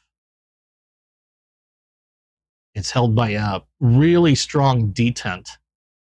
Really cool titanium scales on this one. Really freaking sharp. It's very sharp. Matching pocket clip on this. I had to pick this one up because it's called the Squirrel. I actually have a few squirrel knives. I still have to pick up that Duk Duk Squirrel. I haven't grabbed that yet. And there's a Russian Squirrel that I want to get, but they kind of want ridiculous prices for, in my opinion. Now, like I said, it's not a locking knife, but very strong detent when it's open. So it takes. I'm trying to be careful. I don't want to close it on my fingers. But yeah, kind of like a very modern traditional. I keep it in this because it's, like I said, it fingerprints that titanium fingerprints so easily. Even though it fingerprints, though, it's like it's weird because it changes the color wherever your fingerprints are. So it's kind of cool in that way. I like to keep them clean. But yeah, that's the other Remet I have. Really impressed with Remet stuff. But unfortunately, a lot of their stuff tends to be really expensive. Again, like a lot of premium stuff. But yeah, that's the Blade City exclusive. Wow. There we go. If you look, you might get lucky. But I'm under the understanding that, again, I don't think they are making any more than the initial 200. I think they just wanted the 200 out, and then that was it. So I don't believe they're coming out with, or they don't plan on making any more of these. Now, it's quite possible they might come out with a different one. Like, they might come out with, I think they've been doing, like, they call them 80s, like, camo scales or whatever, with some other knives. And they might come out with a version of that, like, from Remet. I don't know. They've been doing a few exclusive stuff lately. But if you are looking for one of these and they aren't making them, I would suggest eBay or check out Whatnot Sellers, or Blade Binge is another big one. And I haven't bought anything from Blade Binge, but Blade Binge is basically a knife collector's marketplace. I do know a few people that do get stuff from Blade Binge, so they seem to be pretty trustworthy. It's basically, kind of like Facebook Marketplace for knife owners or knife collectors. There we go. Oil slick titanium. I've never heard anything of it referred to oil slick. They just called it titanium, but I don't know. I just know it's cool. I'll have to look up oil slick. I have one more knife that I unboxed earlier this week. Again, it was one of those that I couldn't wait. And then we'll get on to whatever we want to chat about. I'll probably clean some knives. Hold on a second.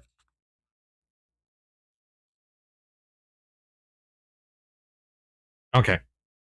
Well, the last knife I unboxed this week, I did a video of this already also, but I don't think I posted it up yet. This one is from Bestech, and this is not the pouch that it comes with. It doesn't come with a pouch. I got a Bestech knife before, and I've been curious about Bestech, just never had one up until I got one from actually Monthly Knife Club. The Monthly Knife Club sent me this one last month, and this is I forgot what the name of this was. It's a Bestech knife, tiny, little tiny guy. Really kind of cool though. Hawkbillish blade. Bestech, you might have heard of maybe also Bestech Man. Bestech Man is like the budget series of Bestech. Most of the Bestech stuff is going to be premium or towards that direction. This was roughly about $60. Still goes for roughly about $60. I wish I could remember the name. I did do a video out, did post it up. Ostap Hell Design. Yeah, Best Tech Knives. Really neat little blade. Really cool blade. Top flipper, or I call it a mohawk flipper. Thumb hole, and really convenient little tiny knife. Captive liner lock, and cool shape. But this was my only Best Tech. Now, Chasing Blades was holding out on me. Actually, Chasing Blades started becoming a Best Tech dealer. And much to my detriment, they got a hold of some really interesting stuff. And this knife they had one of these knives before. I really thought it was really cool, but they're not cheap knives. And before I could even utter a word, somebody else was like, "That's mine," and grabbed it and bought it. And then I was sad for like several days because it was pretty, and I was like, I would like to see it more, and somebody took it away from me. And then he got another one, and I was like, "You son of a!" And then he got it, put it on the table, and I'm pretty sure I hold the record for the fastest purchase made on his show. It was on his table for like 4 minutes. He was like, "Look what I got." 4 minutes later, mine. Nobody else. Go away. And this is what I got. Now, this is also another knife that is, from what I understand, no longer available, no longer being made. This is the Best Tech Tercel, done in titanium, like blue titanium and retro gold scales. The funny thing is, when I first got this, I didn't even notice the blue until I got it. I thought it was just titanium and retro gold. Really cool micro milling on the scales. Lanyard hole. You got a little back spacer there. Rear flipper. Thumb hole. And this one is a frame lock. You got a matching titanium clip here. And really strong detent. Oop. I remember there we go. Oh, screwing up my Spidey flick. I'm looking bad. There we go. Should just use the rear flipper. But here we go. Okay, now I'm just being weird. Rear flipper. There we go. I just wanted to hear the click. And I was opening it kind of wimpy. But there you go. Best Tech. Best Tech knives. You got the logo printed on one side over there. This is going to be S35 VN steel. You got Tercel on the other side. I forgot how long this knife was. Not that I'm going to carry this knife. This knife is admittedly probably going to be a safe queen conversation piece. This is just over 3.5 inches in length, the blade alone. It is a compound grind, meaning, well, I don't know if it's a compound grind, but they put a weird angle on this one. And to show you what I mean, if you look carefully at the blade, you've got a flat, I think they're both flat ground, but you got a flat grind here, and then you'll notice this line. And that's because it just sharply angles when it gets to the point. So you have the body of your blade here, and then it angles even steeper right at that line down to the point. And I thought that was interesting and unique. Flat ground otherwise on both those surfaces. So yeah, it's not I guess I wouldn't call it a compound grind, because a compound grind would have two different types of grinds. Usually it's like a hollow grind and then a flat grind towards the tip. But really, really cool scales on this one. The blue is really nice, kind of subdued. I like the micro milling. the texturing on this one. Got some jimping on the back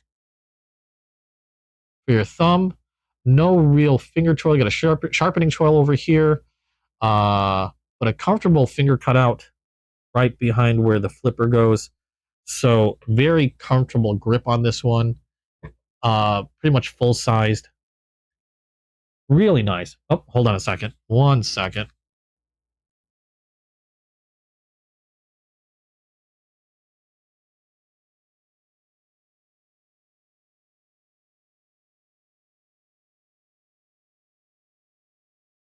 All right, my girlfriend's looking for her phone. Did you try calling your phone? Try calling your phone. You want me to try? I can't call you I can't call your phone. I'm using my phone. Okay. Somehow lost her phone. I know it was here yesterday, or yeah, yesterday, because we were both looking at whatnot. Anyway, again, so over 3.5. Very pretty scales on this one, and again, a very subdued blue. Before, I really didn't notice the blue until I actually got it in my hand the first time I saw it on video. I thought it was more of a steel titanium, or not steel, but like a gray titanium, and then with the retro gold, and also looked to be like brass accents around the pivot, adjustable pivot. The hardware looks like stainless steel.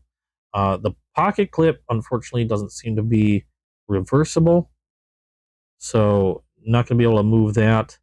You got a gray titanium backliner, a decent, or not, I shouldn't say decent, a really good frame lock. Very solid lockup on this one. No movement on the blade, either up or down, left or right. And like I said, they are not making this one anymore. I don't know if they have any other types of Tercel models. Oh, wait, no, they do. They do have a Tercel that I believe is still in stock. However, it's not done in the same type of scale. I think it's just an overall like gray titanium and not the retro gold or the blue. If I remember correctly. Let me take a look as I kick my camera.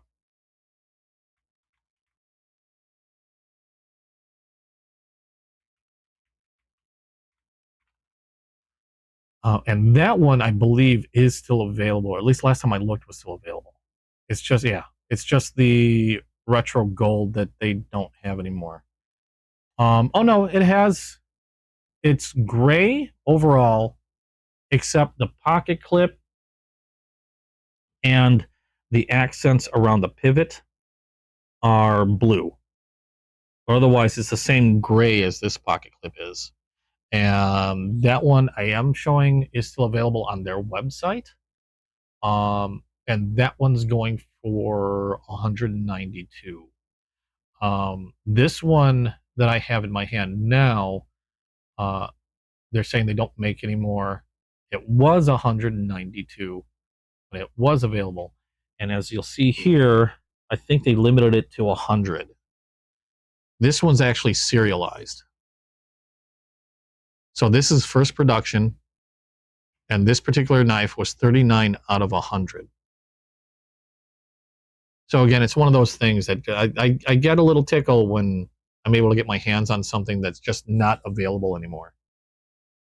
And it's just like, I don't know what it is about it. It's just neat. It's one of those neat things to have. But still, excuse me, very beautiful knife. And might be the start of something that could be a problem. It could be an eventual problem for me. And the reason being is, like I said, Chasing Blades has become a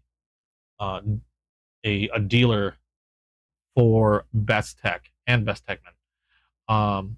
And because of that, they got another knife that, from what I understand, is also a first production limited that is no longer being made. and they may be holding it for me, and I can purchase at a later time. Oh, Waylon, I'm sorry, I didn't see your comment. Yeah, the squirrels around there at 160, 170. Yeah, that sounds about right. Yeah, any of the Remets easily recommended. Uh, without a thought. They're really solid feeling knives, have a good heft to them. And for the prices for that Remet and the Rhino, I think they're. I mean, I really think that you're getting a lot more knife for the money on those budget ones. Like I could easily see those regular ones going for roughly just under maybe $100, but not for like around 50. For around $50, I think that's just an insanely good deal. But yeah, I'd recommend any of those without a second thought. And I'm starting to really like these best techs as well. I'm getting a similar feeling. They're nice, decent heft to them. They're not heavy, but they don't feel dainty. Like again, this is this is one of those that's going to be like one of those rarities that you're not going to be able to get anymore. So this is probably going to be one of those knives that it's going to be again a conversation piece, just a fun addition to my collection. Admittedly, probably wouldn't use this, to be quite honest, but I don't have any doubt that this would be able to handle anything thrown its way. Like this is, it just feels like a really well built knife. It feels really solid and durable, and I know I could use this for a lot with very little worry. I just don't wanna. I just don't want to do it because it's so nice. The frame lock, very easy to disengage. Don't have to dig my nail in anywhere. It's got a nice cutout there. Well, I don't know what else I can say about this knife other than it's freaking awesome.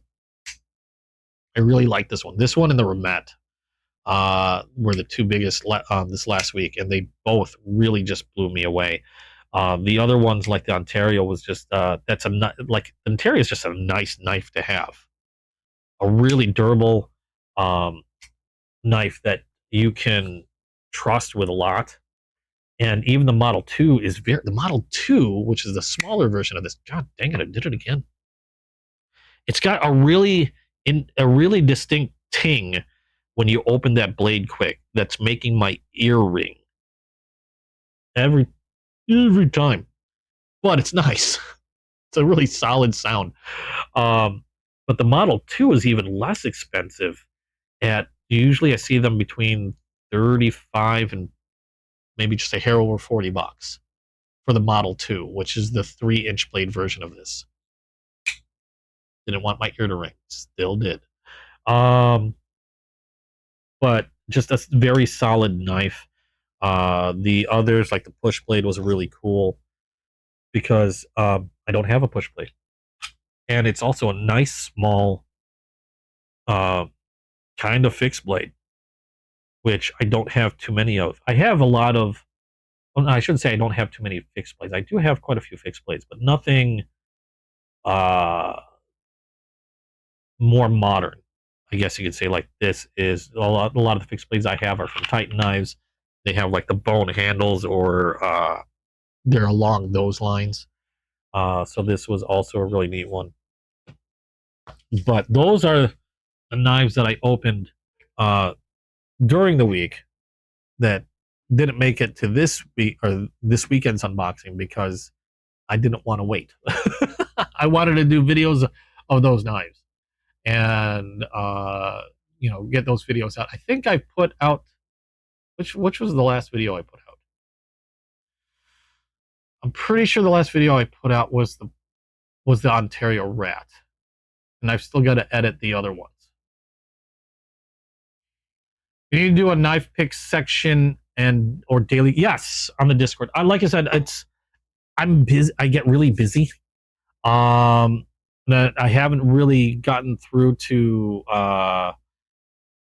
putting out a bunch of different channels yet. So if you have suggestions on channels you'd like to see, definitely comment below or comment in the Discord, and I will try to get them on the Discord.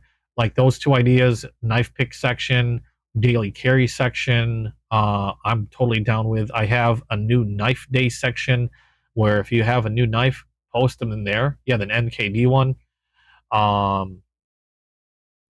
could do a separate one for like daily carry stuff. You know, what are you carrying today? What's your daily carry for the day? You kept reading that as naked. Because that's where your brain goes, Morgan. I know how your brain works. I did that on purpose. New knife day, where I posted a few of the knives that I did get. Actually, there was a sneak peek of those knives that I just put out in the video. The Ontario, the Cobra Tech, and the Best Tech. I actually posted a photo of those earlier. Now, let's get to. Let me put these away real quick. Probably have to clean these up a little. Down back to the other knives that I actually did unbox today. There's a couple I do want to clean, so we'll get to that, and we'll talk about. Let me see here.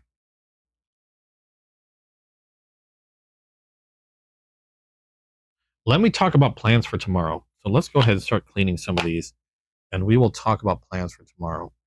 Because, like I said, I plan on holding an auction on Whatnot tomorrow.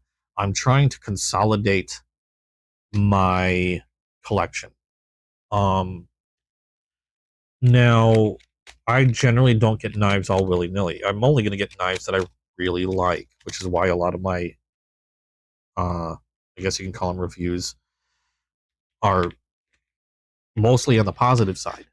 I'm not out to go buying, you know, crappy knives on purpose. But I do realize that my collection is getting rather bloated. Mainly the traditional knife side of things. And I've made the decision to try and shave or trim the fat, I guess you could say, and really concentrate on my favorite types of traditional knives. Like, for example, trappers. These two blade trapper knives. I love this pattern. Doctor's knives I really love. Lady legs are just a fun thing that I enjoy. And similar to the trappers. So I'm going to be going through my collection. I'll probably be selling. I've already sold a few hawk bills. I'm keeping a couple, but I've sold a few hawk bills. I might sell a few of my Stockmans, which are 3-bladed knives. They have 2 blades on one side, 1 on the other. And I don't use. I think they're cool, but I don't like them as much as I like my stock or like my trappers. So I'm going to trim that portion of the collection down, and we'll probably be selling some Stockmans and other more unique patterned knives. Yeah, I'm working on a buy trade section as well, but I want to word it right, because the buy trade section that I want to put on Discord, I want it to appear in a certain way, and I didn't know they had a forum type section or post thing that you can do, like a forum type thing you can do, which I think is perfect for a buy sell trade type area. But I also want to make sure it's getting across that the buy sell trade area is just going to be an area to help people connect. I obviously, like Discord and myself and any moderators, obviously can't guarantee things on the buy sell trade section. So it's gonna, I want to make sure it's put across that it's going to be at your own risk. And I highly recommend that if you deal with anybody in the buy sell trade section, that you complete either, if you do complete it face to face, it's done at a very safe location. Like a lot of police departments will have a specific area that you can do sales and stuff. At the police department is a very safe place to do so. Um, or if you're going to go online and you're gonna complete a transaction with somebody that you met there online, then I also highly recommend completing an online transaction using, say, for example, Whatnot, because Whatnot does offer some, buyer and seller safeties in case things go wrong. And same thing, I think Blade Binge may do the same thing as well. Um, it's going to be more like how Craigslist is. Post what you want to sell, what you're willing to trade, and then handle it. Got to handle it on your own at that point. Um, I just don't want people going in there and you know without knowing that we can't. If something goes wrong, we can't do anything. Which is why I suggest things like Whatnot or Blade Binge or going to a police department to complete your transaction. So I'm trying to figure out how to word everything and stuff like that specifically. Yeah, a link section for things I show on stream is another great idea. Yeah, or like suggest advice, exactly, Morgan. I'd like to get to work on that as soon as possible because the channel has been pretty steadily growing, which is why I didn't come up with a Discord before. Actually, Morgan surprised me by creating the Discord, and I wasn't sure I was even ready for that yet. My difficulty is time. Is to getting the time to work on these. Oh well, okay, Morgan's doing it. That's great. Thank you, Morgan. I appreciate it. That's the problem I have the hardest with, because I have this Discord. I also have a Discord that my daughter made for me for my video game streaming, and that's taken off really well. I'm glad people are using it, communicating, having fun in there. I'd like this to be the same thing. It's just I have very little time to manage it and create it. I do when I can pop in and adjust things. I do every once in a while, but a lot of my time is taken up by work. I'm also my girlfriend's caregiver.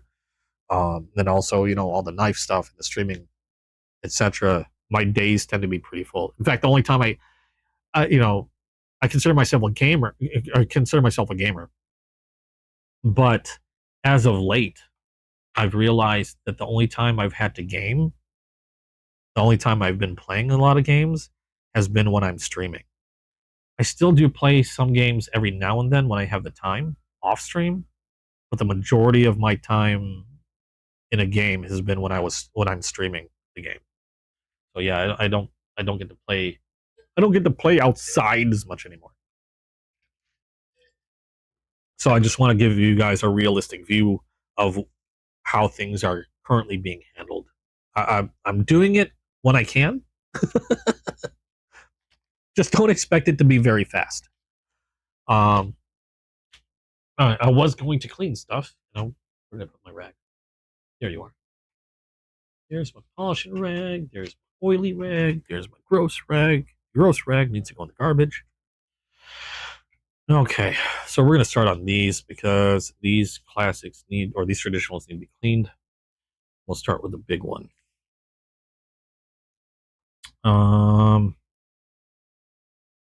This is the old ram, and we will open that up. Now take the polishing cloth to it. But yeah, I hope it takes off, and you guys have fun with it. Like the Discord thing, I've never owned a Discord or whatever. You don't technically own it; you run it. And it was suggested on the gaming channel because that blew up, and I'm glad that did. And I wasn't sure even really what to expect with it, and boom, people are chatting, people are having fun in there, and I'm glad that's taken off. And I thought it'd be a neat thing to do also with the knife channel. I was just trying to wait till it got a little bit more popular. I wasn't sure when I was going to do it. I've had some people ask before. Then I think somebody asked during the video game channel or during a stream last night, and then Morgan was like, "I made it." I was like, "Oh, okay. Now we have a Discord." Um, but I hope it takes off. I think it'd be pretty neat. A neat place to share stuff because everybody likes to share their neat new finds or whatever they've got that's new, and that's also how I discover a lot. Um, is when people start sharing their stuff, and it's like, oh, I've never seen that before, and then I lose money. Yeah, you can't capitalize the section name. I don't know why. I don't know what the deal is with that actually. I don't know. I don't. Oops, that's not what I wanted to open up.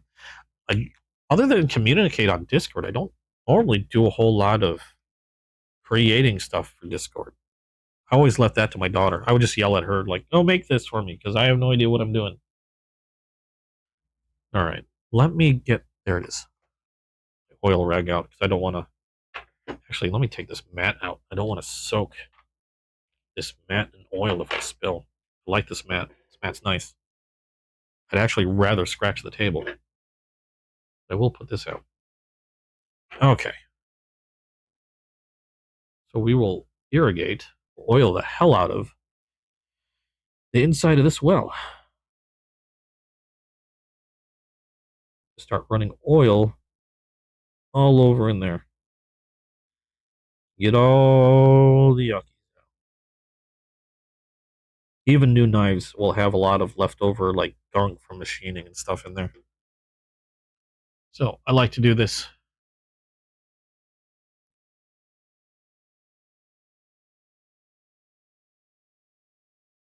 Okay. Oh, I see what you're doing. Okay.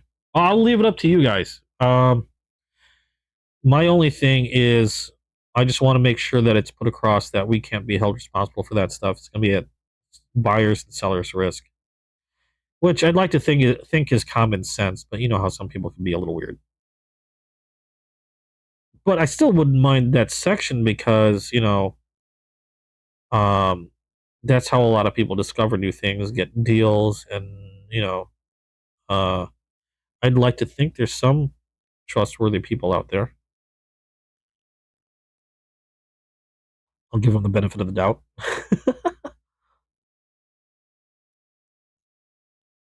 Okay.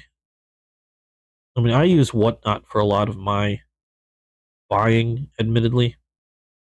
Um, some would probably say I've gotten a little addicted to Whatnot, but that's actually been slowing down for me because I need to not spend so much, and I've been frequenting very specific sellers that I've developed a pretty good relationship, I think, with, like Chasing Blades, for example. Again, great guys. I've even donated knives and paracord stuff to them so they can give them away in their shows because they don't normally really do a lot of giveaways. But I thought it'd be a neat thing for them to give away to people that are fans of their shows, and just as also a thank you for just being really stand up sellers on Whatnot. Like I said, they're one of my favorite sellers on there, along with like Appalachia, Dana, and then maybe a couple others. I can't say that Chasing Blades has probably gotten most of my money. I think I'm paying for their mortgage. Pretty sure I'm paying for their mortgage.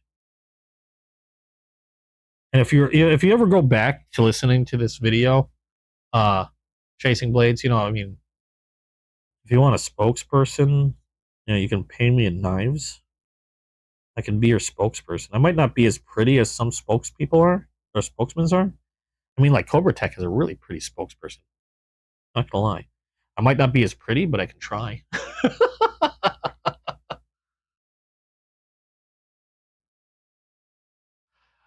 No, I've okay. So, Whatnot you've got to be a little careful.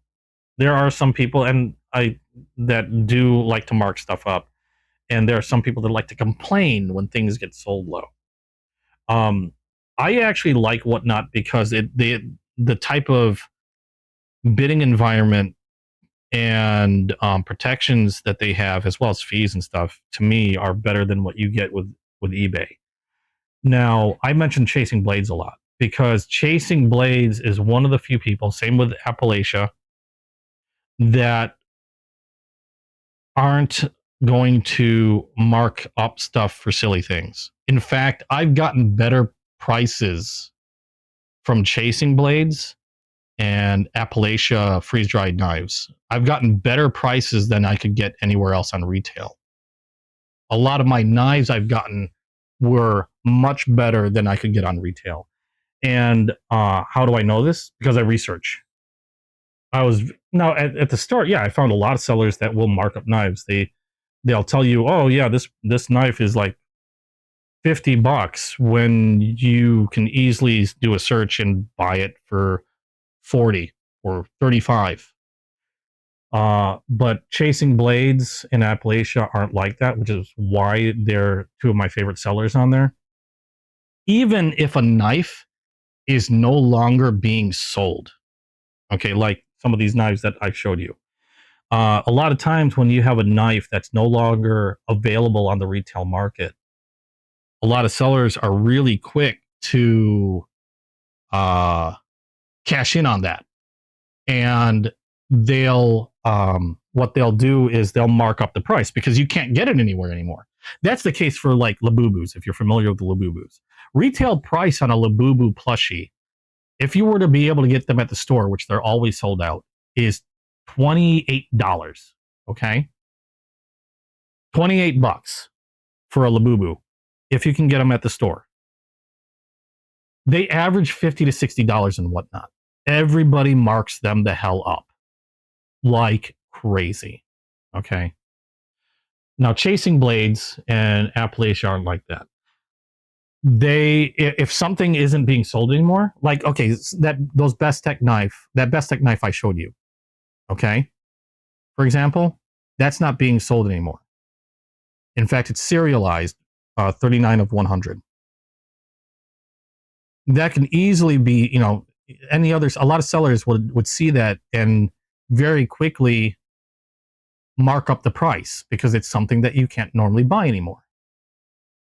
I got it for the same price that it would normally retail for from Chasing Blades.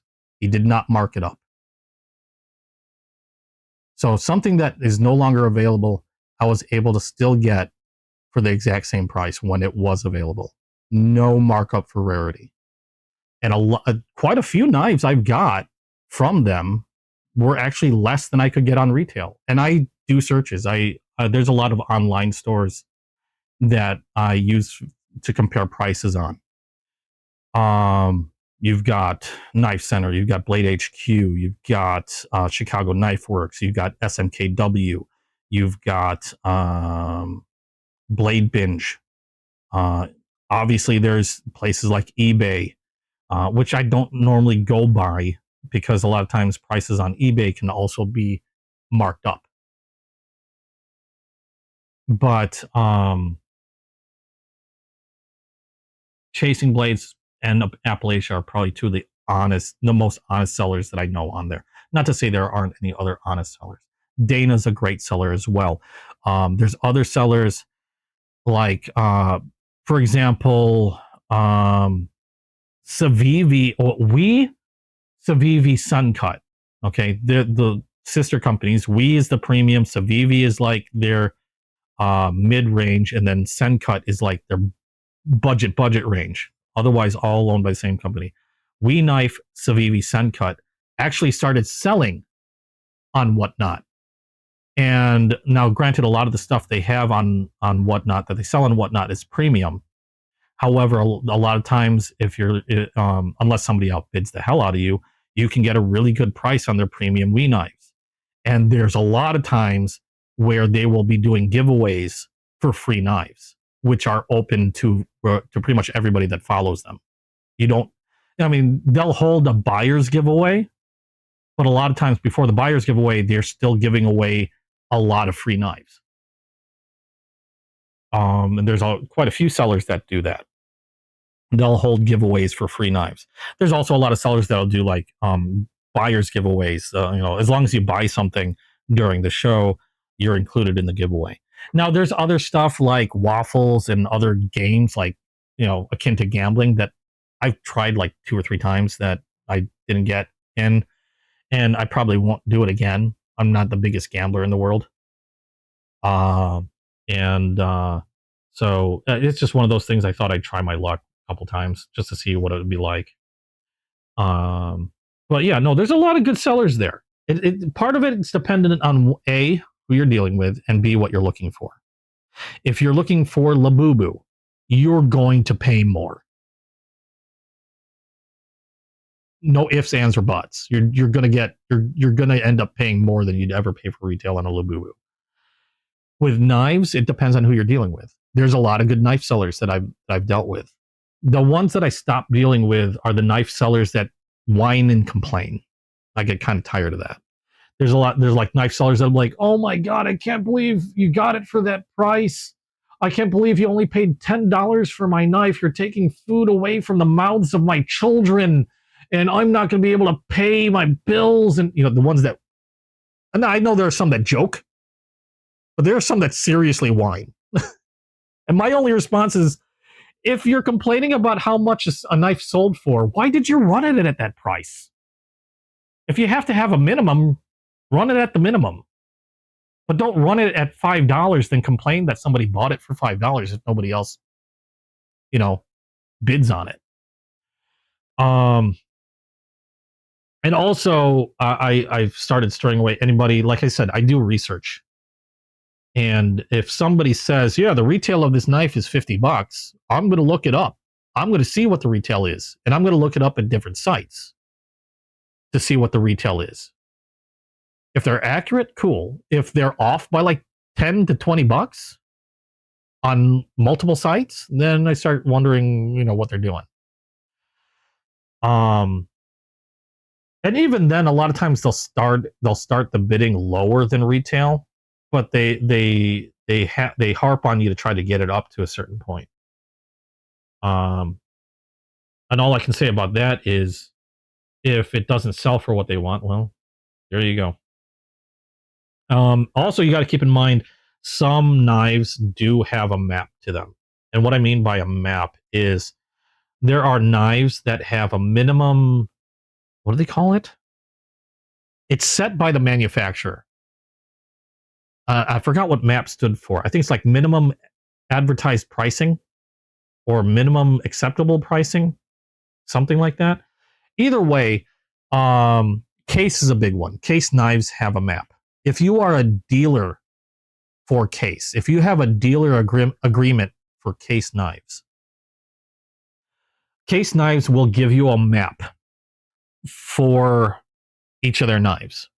That is the minimum price that the dealer is allowed to sell that knife for. They're not allowed to go lower than that map price. Again, this is dictated by Case.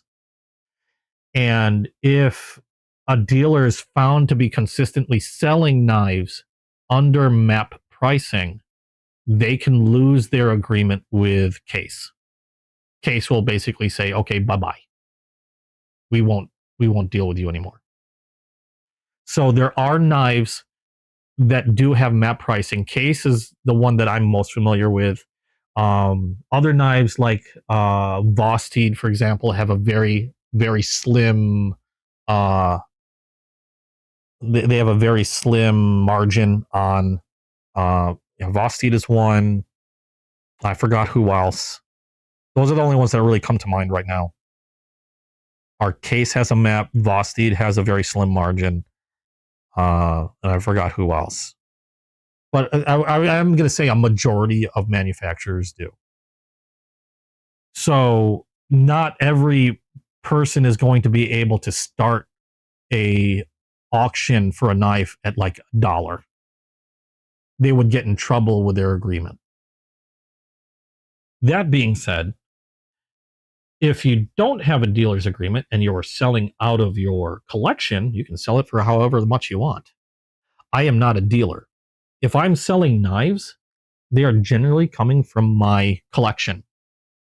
I don't have any dealer agreements. Um, Technically, some of the knives, or the majority of the knives that I probably sell, would be considered like either lightly used. I do have knives that I consider new because they've never been used, and I will sell them as new. But I don't have any dealer agreements or anything like that that are holding me back from pricing in any way. If I was a dealer and I was selling a case knife, I would be stuck at a certain price. If I didn't want to risk losing my dealer agreement case. So there's a lot that goes on with whatnot. Now, I'm not saying that there are bad sellers on whatnot. That's going to happen. I've come across quite a few bad sellers on whatnot. Both me and my girlfriend have had sales canceled on me by the seller, which is something you don't do because, I mean, it's technically a binding agreement between buyer and seller. A seller is not allowed to really just cancel. It's a bad mark on a seller to just outright cancel a sale. Because I've had a seller cancel a sale because I bought something that I think they felt they got too little money on. Like I bought it for too low, and they just outright canceled it. And I'm pretty sure that's what happened because they were holding a show that same day, selling the same item that I bought from them for twice as much. So I know they canceled it on me because they thought they could get more money from somebody else, which is generally a big no-no. And they get dinged for it. But yeah, there's a review system on whatnot, so you can always check a seller reviews to see what people think of the seller and the merchandise that they're selling, things like that. I strongly suggest keeping an eye on the seller reviews, because that could be a big clue in on what the seller might be doing. It took me a while to, I visited a lot of sellers, and I'll make small purchases here and there. If it's a seller I've never met before, unless there's people that I know that are vouching for them, I might make a tiny sale just to see how they deal with some of the smaller stuff. Like, for example, that one that was packaged horribly. I'm never buying from that place again. That was a dangerous way of shipping a knife. But yeah, it took me a while to whittle things down to a handful of sellers that I really trust. That, like, DMOC is great. Like DMOC, when that one knife got lost in the mail, without hesitation, he's like, "I will get another one out to you. No problem, no cost to you, etc., etc." He was real quick to jump on it, and even when it suddenly started moving, he was like, "No worries." I'm like, I told him, "Do you want me to send it back? I can ship it back to you, or did you ship the other one already?" He was like, "No, go ahead, keep it. Don't worry about it. USPS is being USPS." But DMOC handled that really well. Like I said, I have a really good relationship with Chasing Blades and Appalachia. They've been really good to me. I've donated stuff for them to give away in thanks, because they've just been outstanding sellers. So yeah, it's all dependent on who you deal with and what you're looking for. I've met a lot of good people on whatnot, and there have been some really shady people as well. I just make sure that with a lot of people that I've met on whatnot, I have a good group that I can vet some sellers with, and also a lot of the good, like a lot of the better sellers are really quick to point out other sellers that are doing shady things, because they don't want to be lumped in the same. They don't want to be lumped in that same group. If somebody's doing shady crap, they are very quick to speak out.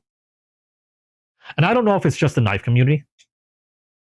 I'm sure other communities maybe other communities do the same thing. Maybe they don't.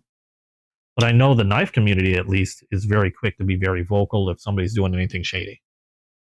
Not always, but a good few of them are. So that's why I continue to use Whatnot.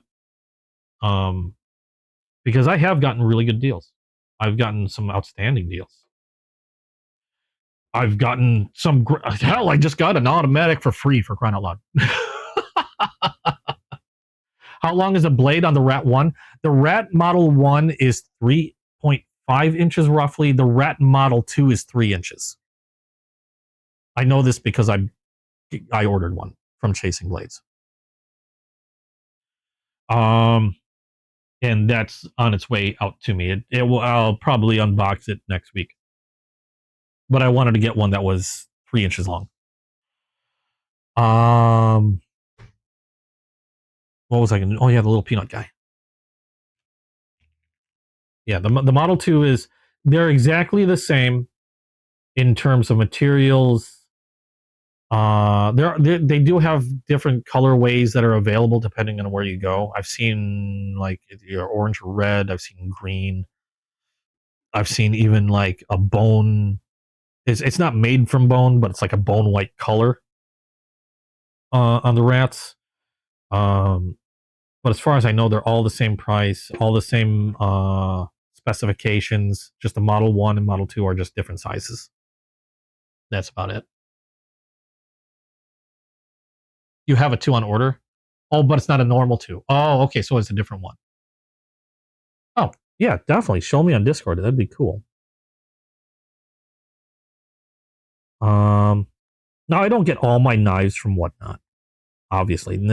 Chasing Blades doesn't carry every manufacturer. Appalachia carries primarily case. Chasing Blades carries a heck of a lot of case. And like I said, they have a relationship with Cobra Tech, Buck, and Best Tech. Now they can get knives from other dealers. Like I've asked them about like Concept and stuff. They can get those if you request them. I don't know what the margins are on the others. So I don't know what kind of deals they can make with some of the other manufacturers. It'd be kind of interesting to see, to be quite honest. But yeah, Chasing Blades, Appalachia, Dana, they've all been really great, and the pricing has been really, really good, especially with Chasing Blades. I have no worries about them really overcharging me for anything, because I probably saved so much getting knives from Chasing Blades compared to regular retail. That being said, again, they don't carry every manufacturer, so there are knives I still get through other retail avenues, like sites I trust that I've ordered from before are Knife Center, obviously, Blade HQ, Chicago Knife Works, which strangely enough doesn't ship from Chicago, SMKW, which is Smoky Mountain Knife Works. They actually, if I understand right, they actually own the rights to Rough Rider. Who else have I ordered from that I trust? That's not on Whatnot. It's a Knife Center, Blade HQ, Chicago Knife Works, SMKW. Two smaller retailers that I've ordered from and have been really good are Deadwood Knives. They carry primarily traditional knives. In fact, Deadwood is where I got a couple of my squirrel knives. And White Horse Customs, I believe, is the name of the other one. White Horse Customs is very unique, where they sell a lot of traditional knives, but they sell some really interesting one-offs of like one-of-a-kind case knives that you're not going to see anywhere else, that go for a lot of money. I've seen some of the case knives that I've seen, some of the one-off case knives that I've seen from again, I'm pretty sure it's White Horse Customs. Were in the range of between like $500 to $700. But I have ordered some case knives from them before. They're really quick with shipping things out. And that's another seller that I bought from, and they've handled things well, and therefore I trust. I actually ran into a problem with Deadwood, where a knife that I bought basically got lost in the mail, and they were very understanding and really quick to jump on it as well, which is why uh, Deadwood's also on that trust list, um, because they handled that issue without problem, and were really quick to try to remedy it. And they didn't have a replacement for what I had ordered, and they were really quick to offer me a deal on something else that I might want from them, and even free expedited shipping because of the problem that I ran into. They were really good about handling that. So there are other retailers that I will buy stuff from, because not everybody on Whatnot has everything.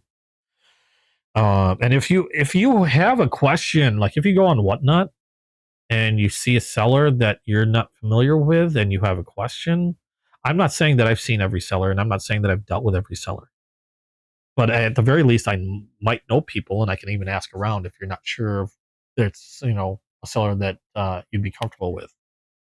I might know somebody that might know more than I do, or that would know more than I do. Sure, I'm pretty sure they would. I can always ask around. But for me, Chasing Blades, DMOC 17, Appalachia, freeze dried knives, same guy that I got the freeze dried candy from.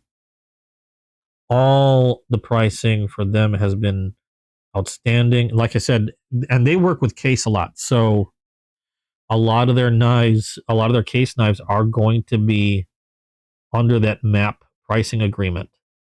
So don't be surprised if they can't sell a knife for a case knife for $20. You're not going to find somebody selling a knife under MAP unless they're not selling it. Unless it was a knife that wasn't acquired through their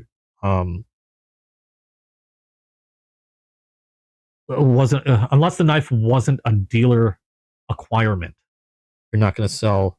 Or am I wording that right? Basically, they're not going to go under MAP unless it was something, say, under that that was bought used, or bought like at a swap meet, or was bought in a way other than their dealer, their normal mode of purchase. That being said, there have been times where they've sold knives that were not purchased through their dealer agreement, and they were actually able to go under MAP on those because there was no agreement on those knives.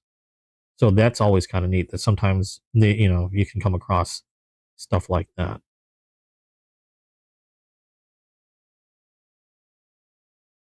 So at least for me, Whatnot has been pretty good, aside from the fact that I got semi-addicted to it and spent a lot of money spent a lot of money on it.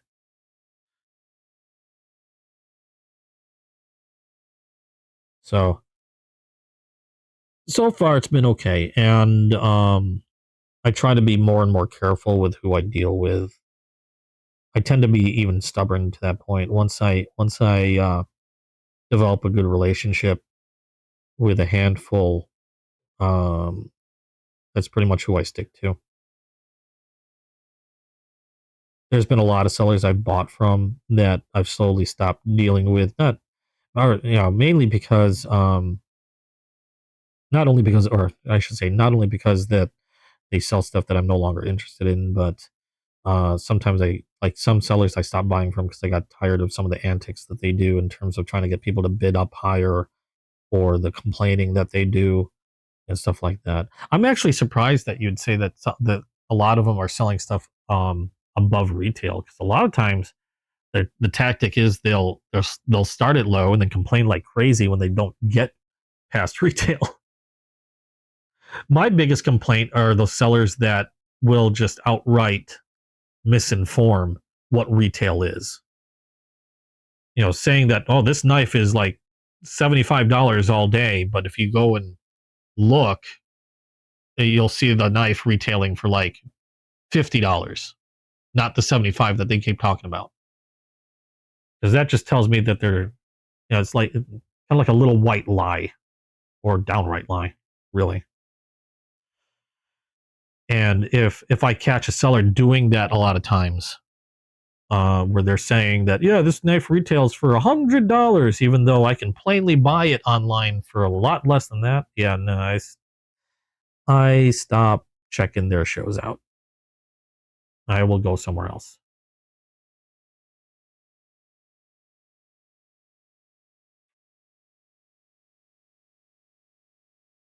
You do have some weird seller loyalty in there. Though, I've seen people pay outrageous amounts for knives, and it's not like they start them high.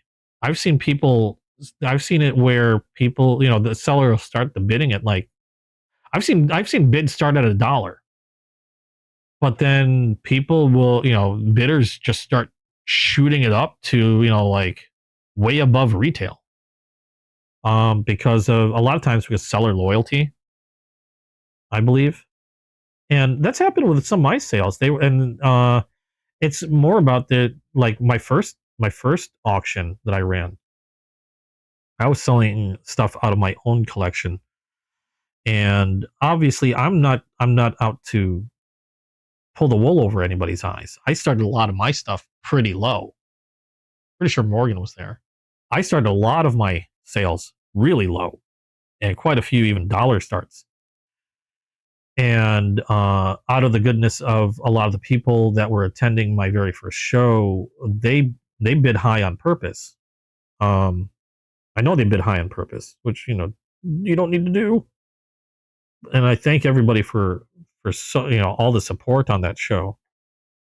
There's just some really kind-hearted people out there that have no problem tossing a little extra because they, in my case, I held my first auction because I was scammed. I was scammed out of some money. Thankfully, the investigation went my way and I didn't end up losing the money. But I was holding the auction as a just in case it didn't go my way, and I ended up losing a lot of money. And that's why I held my first auction. And there were so many people that were just super supportive and would purposely, run high, or in their eyes, it was a way of donating. They would run something up higher than retail as a form of donation, and that was just really kind of them to do, and amazing for them to do, especially when I thought that I got seriously screwed because of that scam. But I see it sometimes with some of the bigger sellers that there's a lot of seller loyalty there too, and you'll get people that see it as a way of supporting their favorite seller by spending things up and paying a little extra as a tip. Oh, thank you, Waylon. I appreciate it. I'm selling for my collection. I'm not a dealer. I don't have map pricing, but I don't want to be, yes, I want to make some money back so I can get stuff, but I'm not out to gouge anybody. Do I more often when I sell something, I break about even. Many times a lot of times when I get a knife, especially when I get a knife on Whatnot, about 90% of the time, I'm getting a good deal. I've gotten a good deal on that knife. There are a few knives that I've spent a little over retail. Can't be helped sometimes. And if I got a good deal on the knife and it turns out I decide I'm going to sell it, well, there's going to be a few things that I look at. Have I used the knife? If I didn't use the knife, then that's not going to affect the pricing. What's the condition of the knife? If it's kept in the box and in new condition, I'll generally just try to get what I paid for it. If maybe a buck or two over, if I really got a good deal on it, maybe I'll ask for a little bit more.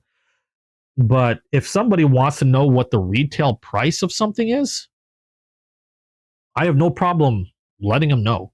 There's a knife. Hold on. There is a knife that I will be selling as part of the auction tomorrow. I got a bunch of knives that I have no intention of adding to my collection. Where is that sucker? I have a bunch of knives that I got. I have no intention of adding to my collection. They were essentially given to me, okay? And they're not my cup of tea, okay? I didn't show these to you guys yet. I completely forgot about them. I was going to show them as like a sneak peek of some of the stuff that's going to be available tomorrow. I don't consider these in my collection. I consider these, I don't know what I consider them. I got to sell, which is something I really do. This is one of them. It's Tac Force, which, if anybody's familiar with pocket knives, is they're not a very expensive brand. They're in the realm of budget knives. I've heard some people say like the Tac Force, gas station knives. There's this guy, which is like the shark tooth thing. And I don't know how, like, I still don't know what a lot of these other knives that I'm looking at, what they'll go for. But somebody was curious about this one because the shark teeth thing was kind of unique. Ooh, I almost poked that in a weird way. This thing, I saw one vendor selling this exact model, I think, for under $5. So this will go in auction tomorrow, I'm sure. What am I going to start it at? Probably $2. There's a reason why I also don't do many dollar starts, is because dollar starts, so when a seller does a dollar start, and if they sell it for $1, I think I make like 50 cents or something piddly. It's almost not worth, like, if it goes for $1, it's really, like, if I sell something outright for $1, it's almost not worth selling, the trouble for it. So something like this, I'll probably start it at $2. But I'll tell you right now, don't go over $5 on it. If you go over $5 on this knife, you are already overpaying for this knife. You're already overpaying for this knife at $5. So there's that.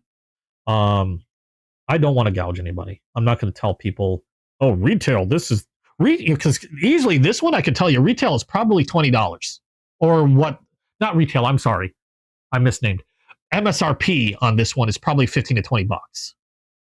I can tell you that right now. It's probably $15 to $20 MSRP. I'm not going to try to get you that. I already know it's not worth MSRP.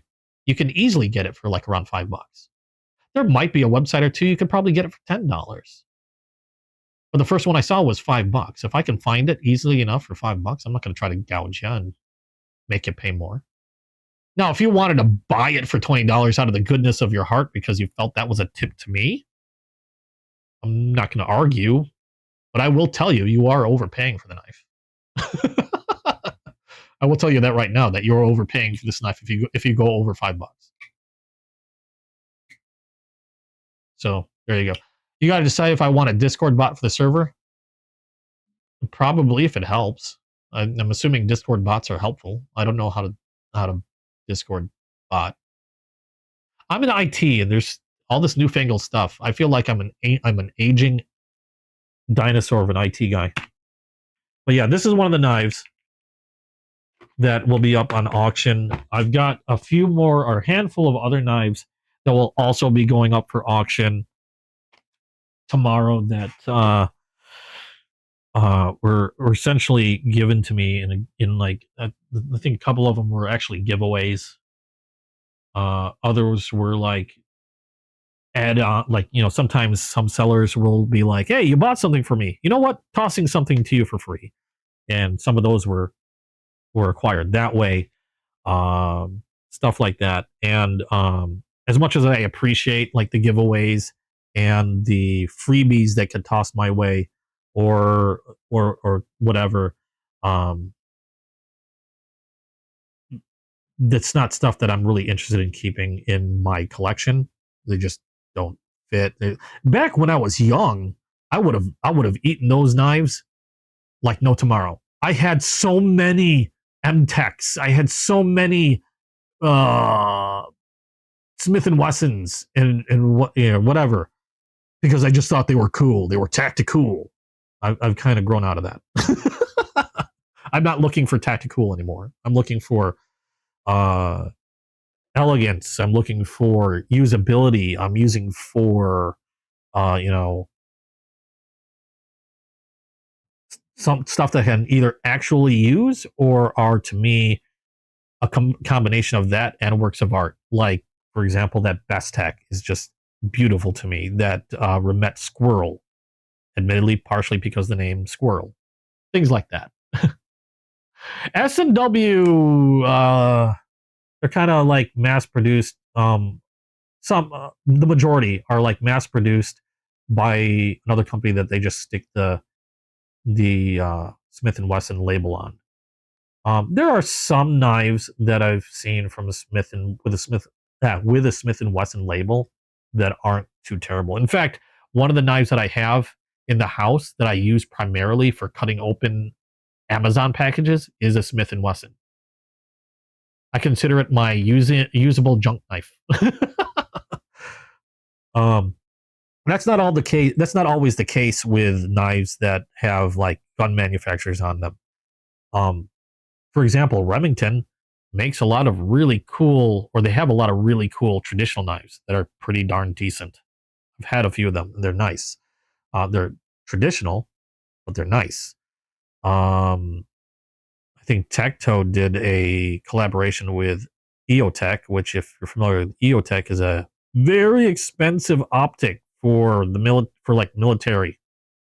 They make very expensive optics, like night vision, rifle optics, and things like that, and they're not cheap. They did a collaboration with Tecto. Trying to remember other gun manufacturers that got into knives, and right now my brain is farting, so I'm having a hard time recalling some of those.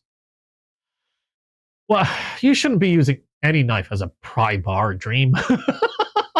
Use a knife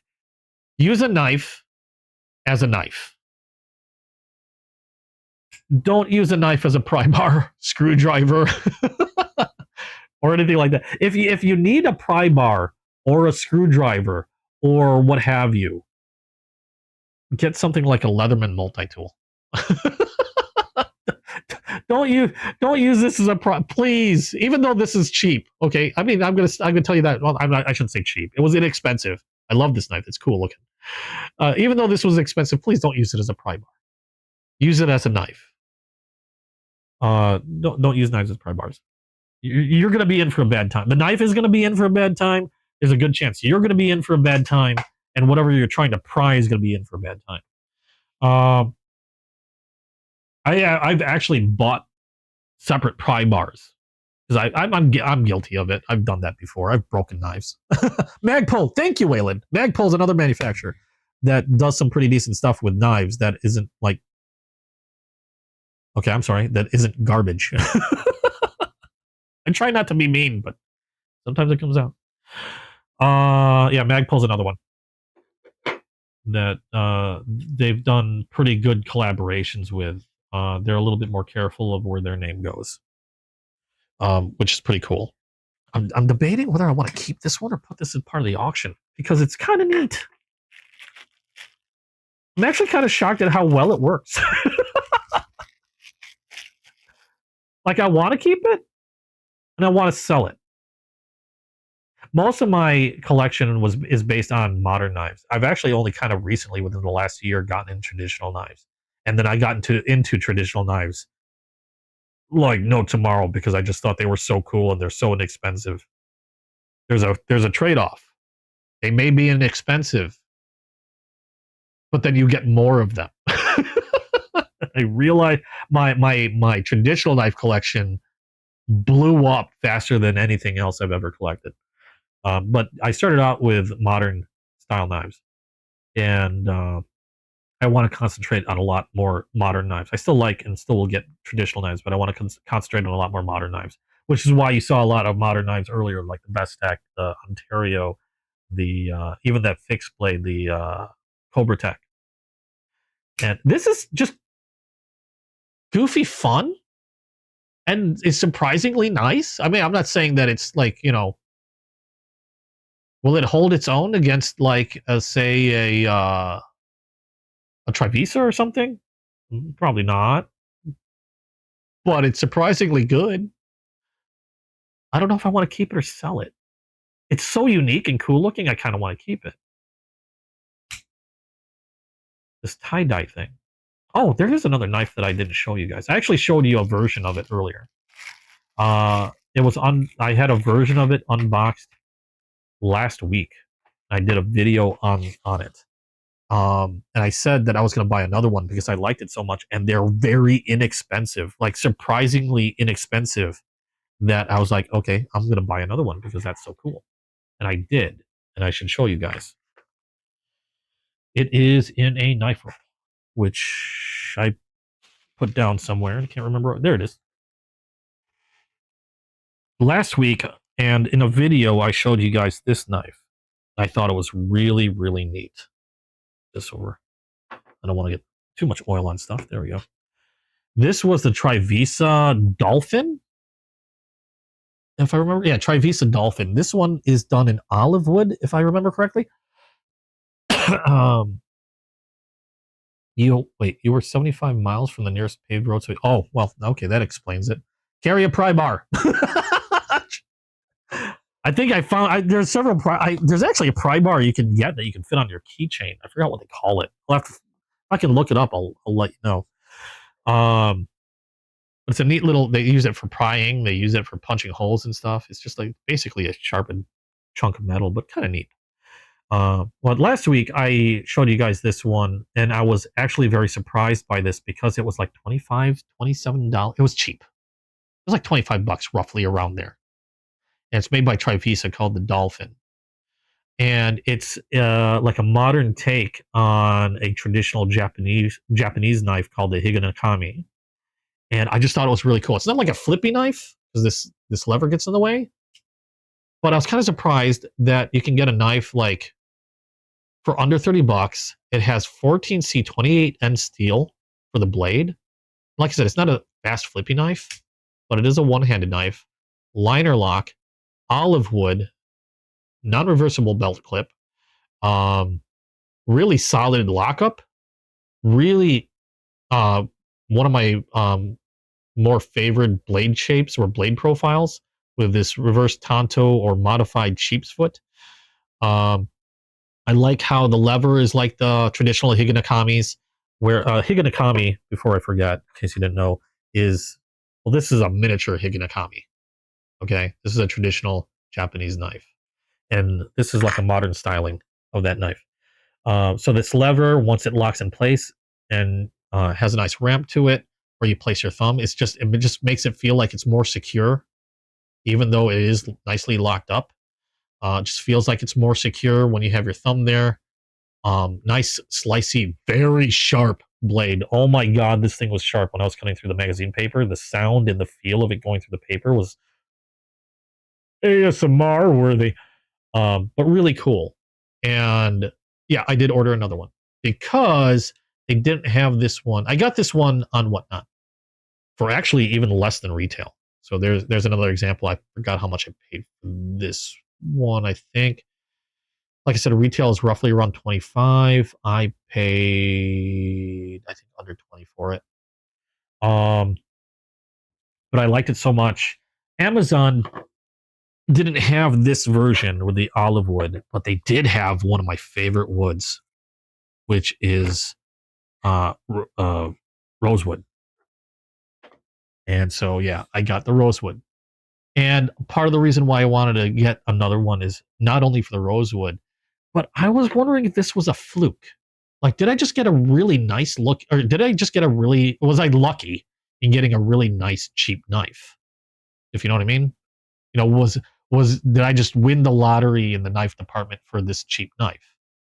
And I got the rosewood, darker wood, same exact, 14C28N, and either A, lightning struck twice or Trivisa really does a really good job with their quality control.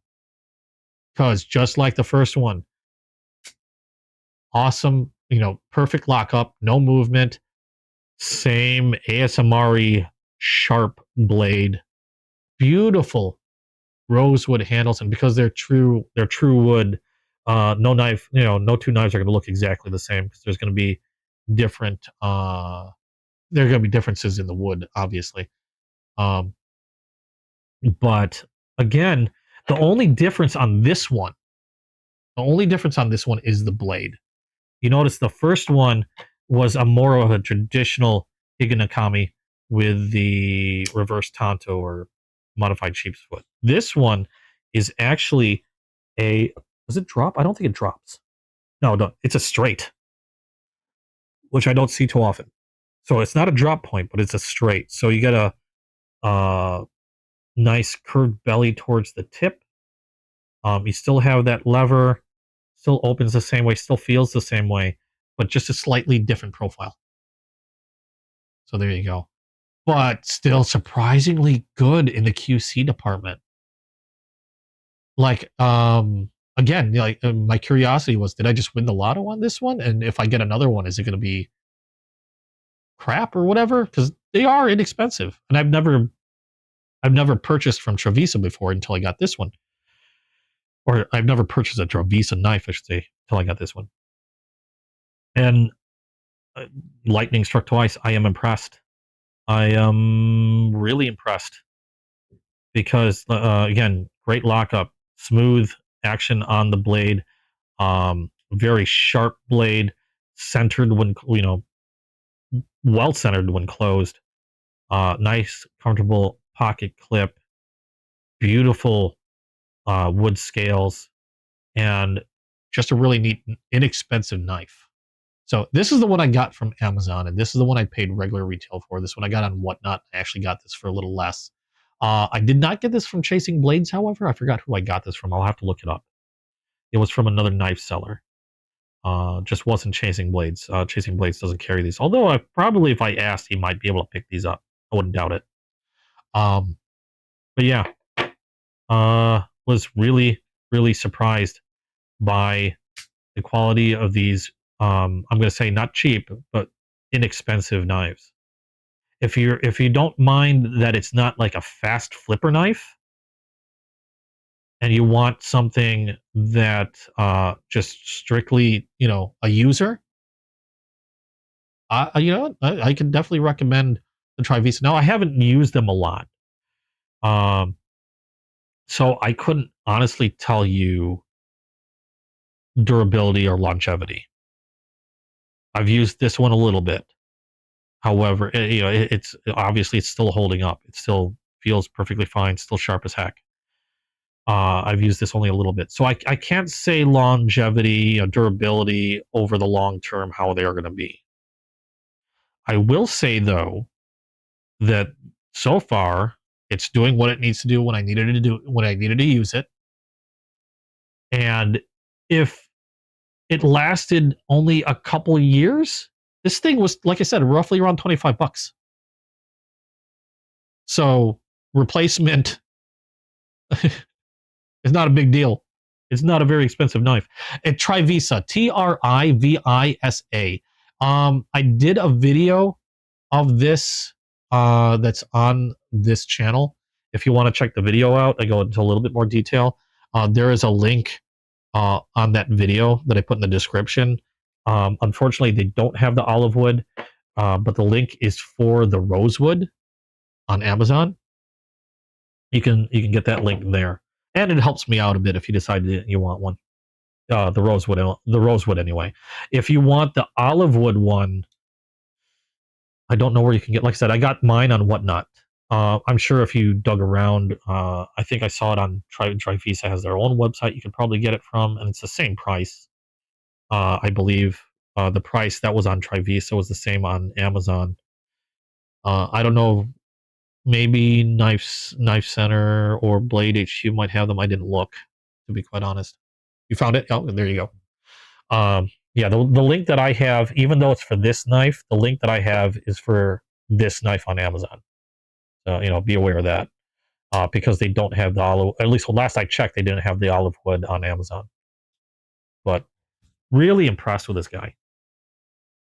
I'm actually happy I got a second one because I really, not that I don't like the olive wood. The olive wood looks great, but I love rosewood. I always thought rosewood was a very beautiful wood. Rosewood and ebony. I really like the darker woods. AliExpress. I never purchased anything from AliExpress before, only because I'm leery of AliExpress. I know people have gotten inexpensive stuff before, but I've also seen a lot of counterfeit stuff on AliExpress. And I might go on a rant. My apologies. I've heard the terms loosely interchanged, and it's kind of one of those things that sort of like grinds my gears a little bit when I hear these terms interchanged, because to me they're very different. I've heard people say that, oh, those are clones. And then I've heard people say that, oh, those are counterfeits. And interchange those two terms when they're actually different. A clone is something somebody might make that looks very, very similar, if not almost exactly the same as another item.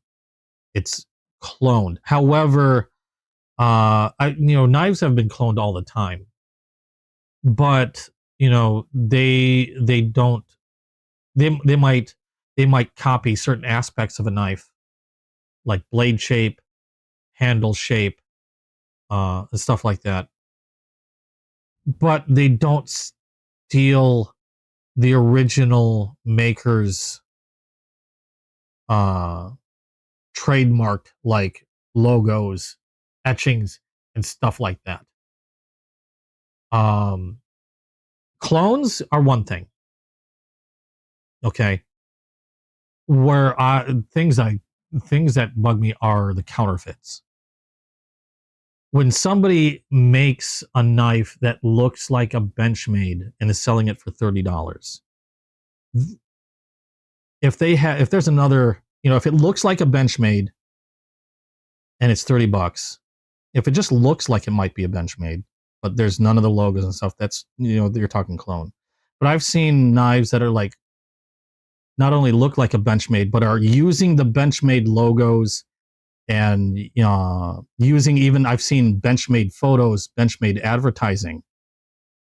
But you're not going to see a true Benchmade for $30. You're just not. That's a counterfeit. They're using Benchmade's trademarks, using Benchmade's logos, putting it on their merchandise and passing it off as Benchmade. That I think is very wrong. And that's something that I do not like. And I'll tell you outright, I've seen some of these counterfeits, and I'm not a big fan of Benchmade myself. I don't own any Benchmade. I think a lot of their stuff is kind of overpriced. I'm not going to lie. But there is a quality, or what's the word I'm looking for? Those counterfeits are never going to be the quality of a USA made Benchmade.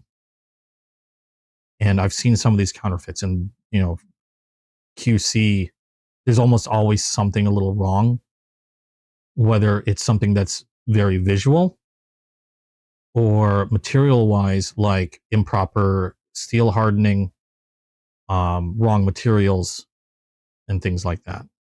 And as far as counterfeit's concerned, I will never support a counterfeit. I've had the idea to possibly get one eventually, just to try to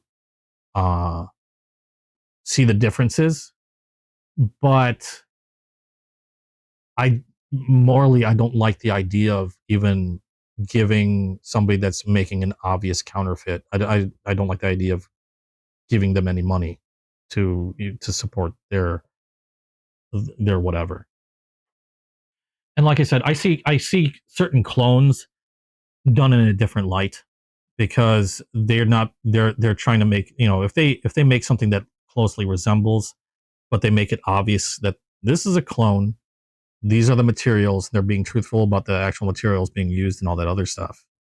That's one thing. But when you're using trademark stuff and passing it off as something, or you're passing off a fake as an original, that's a no-go for me. It's like a very hard no-go for me. So that's how I feel about it. I know I've heard people cry about, like, if I want to buy a counterfeit, I'll buy a counterfeit. That's up to you. That's fine. I'm not going to. I don't want to give them my business personally. So that's how I feel about it. Now, I'm not saying that everything on AliExpress is a counterfeit. I'm just saying I know that a lot of counterfeits fly around AliExpress. I know a lot of people that shop on AliExpress. I don't care if you shop on AliExpress or not. I've gotten fakes by, not intending. I was hoping for, a decent deal. And I've gotten like utter crap from AliExpress a couple times, to the point of where I just don't bother shopping there anymore. I don't want, it's for me, it's just a no-go. I know some people that still do, and they're happy with what they get. More power to them. I'm not going to tell them not to. I just, I've had bad dealings with it, and I just don't feel like dealing with it. So I don't. That's a nice word. If you're happy with your clones, you're happy with clones. I prefer to get, if I'm getting a knife from Remet, I want a Remet. If I'm getting a knife from Concept, I want a Concept knife. If I want a Benchmade, which I really don't, I don't care. Like I said, I'm not a fan of Benchmade. I don't care for Benchmade. I'm not saying that they're horrible. I don't care for them. If I wanted a Benchmade, I want to get a Benchmade. That's how I am. I'm not even a big fan of like Spyderco. I know a lot of people that love Spyderco. If I were to get a Spyderco, I'd get a Spyderco. But that's, again, like I said, that's how I feel about it. That's how I feel about. And like I said, a lot of people interchange clones and counterfeits. I see them completely different. I've seen people interchange those terms, and sometimes I want to kind of bop people on the head. Like, that's just, that's not a counterfeit, that's a clone, or vice versa. That's not a clone, that's an obvious counterfeit. And I'd rather support the original manufacturers, unless they're being assholes. But if they're being assholes, I'm probably just not buying from them anyway. So they're not going to get my money either way. Trying to think of anything else going on. I think that's pretty much it. I've cleaned the two. Oh, well, there's this thing. I'm going to have to try this out. I'm going to have to clean this. Kitchen knife, Solingen, made in Germany. I've heard good things about this. Really light. I'm going to have to try this out. It was I got that when trying to enter a game to win another knife. I was unfortunately not lucky. I did not win the knife. But I got that kitchen knife for probably more than it's worth, but at least I got something. It wasn't a sticker. Yeah, so tomorrow, there's my chair. Tomorrow, 2 p.m. Central Standard Time is when I intend to do my auction. I've still got plenty of work to do too before then, because there's a lot of knives. I still have to go through my collection. I still need to add stuff to inventory. I am going to focus on the pocket knives, obviously, not these necessarily, but I am going to focus on the pocket knives. But I do still have other stuff that is going to be in the buy it now that I might not necessarily do a whole lot of focusing on. Like, for example, I'm still going to be selling the paracord along with the knives. I've still got paracord bracelets.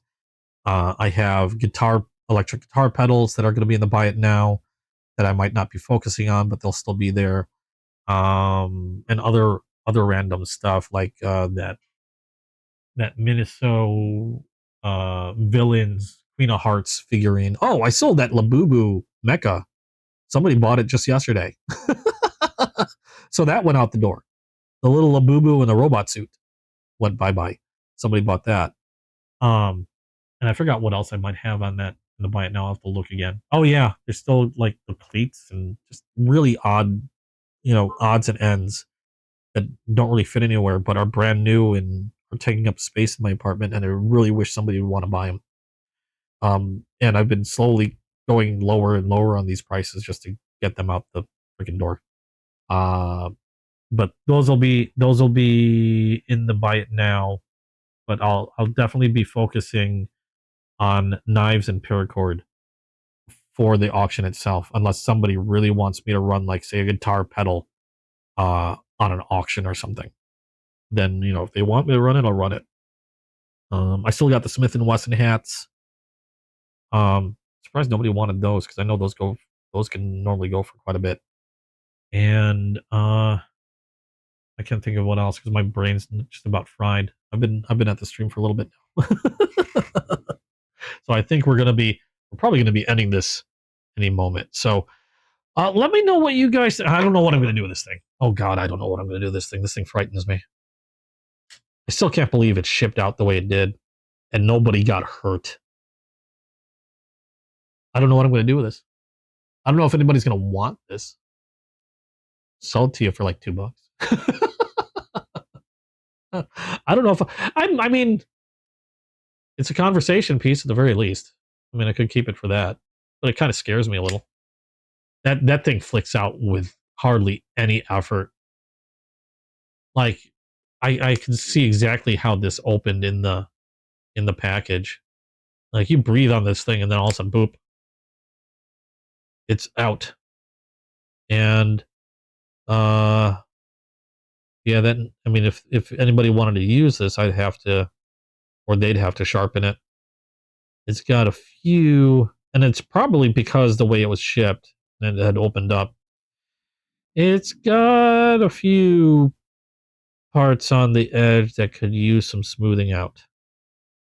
It's not horrible.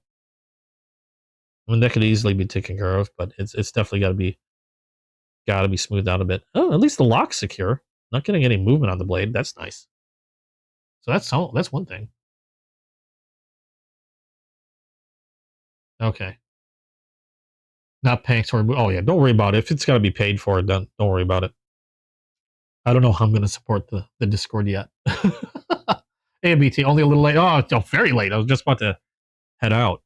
I'm trying to think of anything else that's going on. Oh, and I've got to be sure to jump on to Titan's next show and give him a huge thank you, because that was freaking unbelievable. That was unexpected. That was a hell of a givey win. That probably the most unexpected thing I've opened up this entire week. I had some awesome knives this week, but that one took the cake. Also, I don't know if I'm going to keep this. Was another one. I don't know if this will make auction tomorrow or not. I'm kind of tempted to keep this one also. The fidget spinner knife. I don't know. Do you guys have out of all the knives that you've seen today so far? Before I end the stream, you've been out there. What did I get from Titan? Where did I put it? I actually put it in my collection already. Hold on a second. I got this from Titan.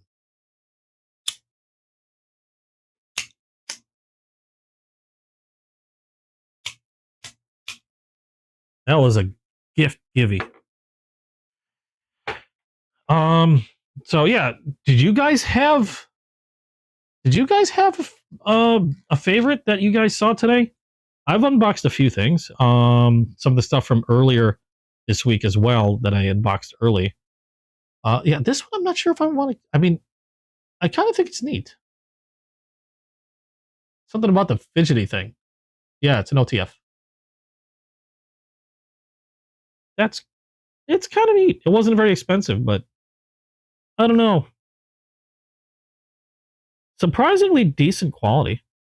Ow, that hurt. tried flipping the wrong end to this thing. Am I still flipping the wrong thing? Oh, I am flipping the wrong end to it. Or am I? That's the liner. So, yep, there we go. And I wouldn't spin it when it's open. But yeah, kind of neat. There's a lockup on this. Pretty good. No movement. I don't know. Tempted to keep it. This one and the tie-dye one, I'm not sure if they're going to make it to the auction tomorrow. Oh, Kenny wants the fidget? Kenny wants this one, huh? All right, Kenny how much do you think he's willing to pay for this? Tell Kenny I'll think about it, because it's kind of neat. And like I said, from what I understand, the seller that I got this from is not selling these anymore. I don't know where you can get these. I'll have to look. I'll be honest, it wasn't very expensive when I got it. So it's not like I'm going to say, it's like, oh, this is a $50 knife. No, it's not. Not even close. You sure he doesn't want the canteen one? The obviously dangerous and horrifying. I can ship it the same way I got it. In a horrifying way. The Remet, it was your favorite, Waylon? Dream Crusher, you like the olive and you like the Trivisas? Grab a Trivisa. These are inexpensive, man. Really good for such an inexpensive knife. The Remet, which Remet? Because I think I showed like all my Remets. Not that I have a lot. Morgan and no, they're not the same person. Morgan I have met. Morgan and I have been very good friends. Morgan and I have been actual lovers on occasion, but no, we're not together. Morgan's daughter is also my super secret online wife, so that's another thing. I'm joking around with you, Morgan. No, we've known each other for a while. We've only been lovers for like maybe 3 minutes. Anyway. Any other favorite? Morgan, you never mentioned a favorite. Was it the peanut we opened up today? Well, definitely one of these lady legs is going to be in the auction tomorrow because I got 2 of them now. These marbles, tortoiseshell ones. This one I'm going to keep. This one I'm totally keeping. My peanut is mine. The Trivisas have been mine. The only questionable ones, really, well, one of these is going to be mine. I don't know which one. The only questionable ones, whether like I said, I still have to go through my collection, but out of the ones that I've got, the only questionable ones that I'm not sure if are going to make it into the auction or not, or if I'm just going to keep them, are the spinner, the fidget spinner knife, and the Rough Rider groovy tie-dye knife. Just because it looks like candy. I want to eat this thing. I want to lick it. I'm not going to lick it. Don't worry about it. The fidget is your pick for the day? Well, everybody likes the fidget. I can see why. I'm fidgeting with it. Oh, we'll see. Maybe this will make it. Maybe this will make it. Maybe I should have bought more than just one. Idiot. Maybe that will make it into the auction tomorrow. We'll see how it goes. But anyway, my favorite. If I had to pick a favorite out of all the knives I've shown today, just out of the ones that I unboxed this week, this one's going to be a hard one for one particular reason. Out of all the knives that I unboxed just this week alone, it's kind of a hard choice for me. My favorite is going to be falling between. As soon as I figure out what I did with it.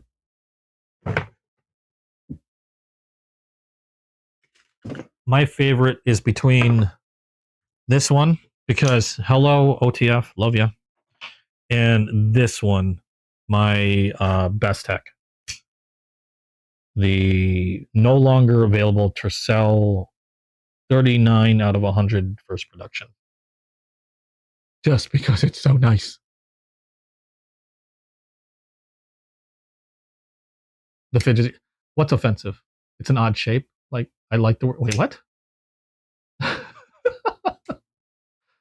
What'd you say? But yeah, I'm kind of torn between these because I do like OTFs.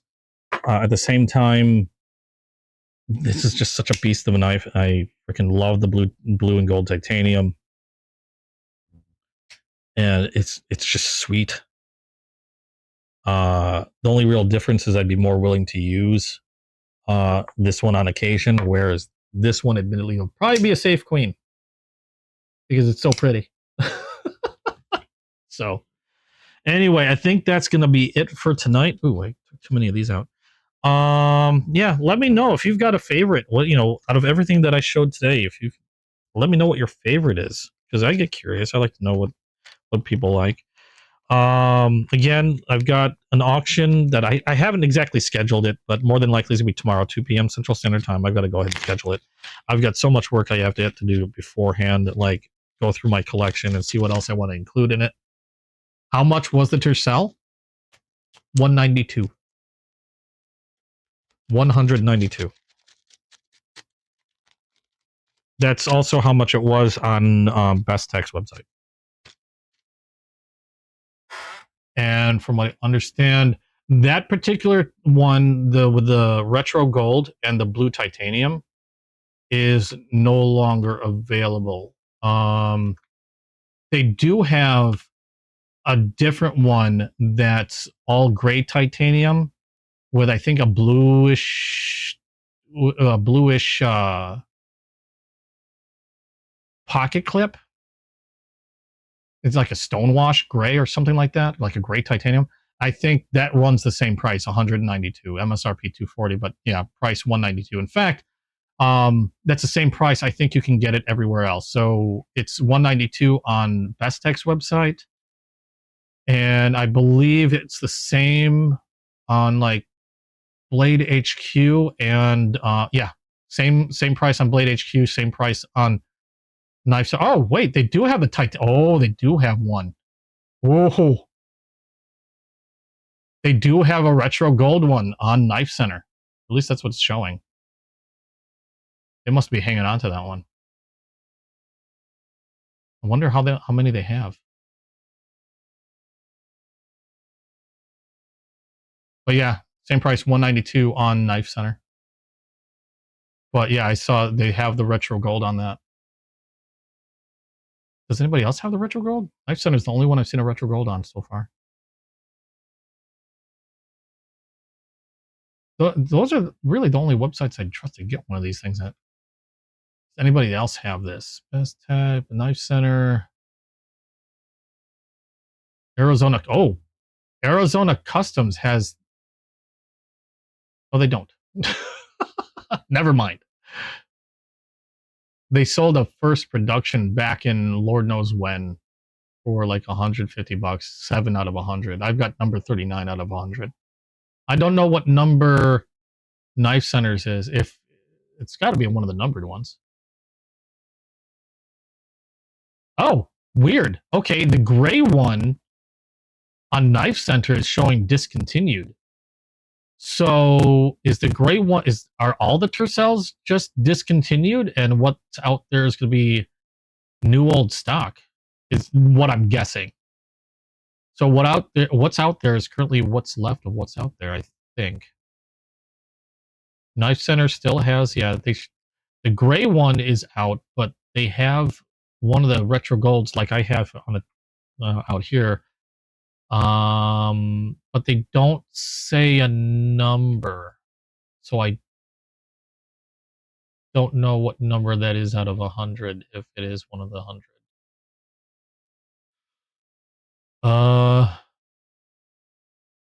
I'm looking through all their info on that knife. I'm not seeing anything. So yeah, they don't say. Yeah, so it looks like it is. They are discontinued. They're just selling out their stock. Doesn't say how many that Knife Center has though. But if you want a chance at the same color that I've got, there you go. Knife Center's the place to get it. Yeah, the Best Tech has the gray one. But if you look at Knife Center, it's funny because the gray one is showing as discontinued. You got to go cook. Yeah, I got to get out of here. I got to get some food in me too. I need to get cooking as well. So, yeah, let me know what your favorite was for this week and what you guys saw. And if it's one of these, if it's this one, if this one was your favorite, God help you. Anyway, thank you guys for joining me. I hope you guys had fun watching. And if you like what you saw, please drop a like down below. And if you haven't yet, hit subscribe, hit the notification bell. And that way you'll get notified as soon as a new video drops. I know I just dropped a video on... Did I just drop a video on? I dropped a video on something. Gosh darn it. Oh, I dropped a video on the Ramette from Blade City. What? Oh, good God. I can't remember what I dropped. I dropped so many things. So many things dropped. Now I gotta look. Because I'm feeling stupid. Can't remember what the last one I put out was. Oh, the Ontario Rat. I just dropped a video earlier. I'll have a video out on the Cobra Tech Push Dagger soon. I'll also have a video out for the Best Tech as well. I just got to do some editing. Those will be out sometime this week. So I'll go into more detail on those knives. I'll probably have to do one on this Tesla since I got that. I haven't shot anything obviously on that yet though.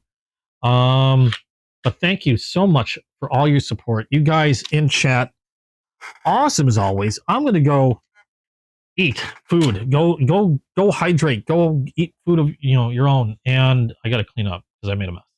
So thanks again. Hope to see you guys. Oh, try visas. There you go. Hope to see you guys in the next video. Again, I don't have an end. I really gotta work on an opening and ending for this channel. Because yeah, I'm just gonna end it. Thanks again, guys. You guys are freaking great. See you in the next video. Bye-bye.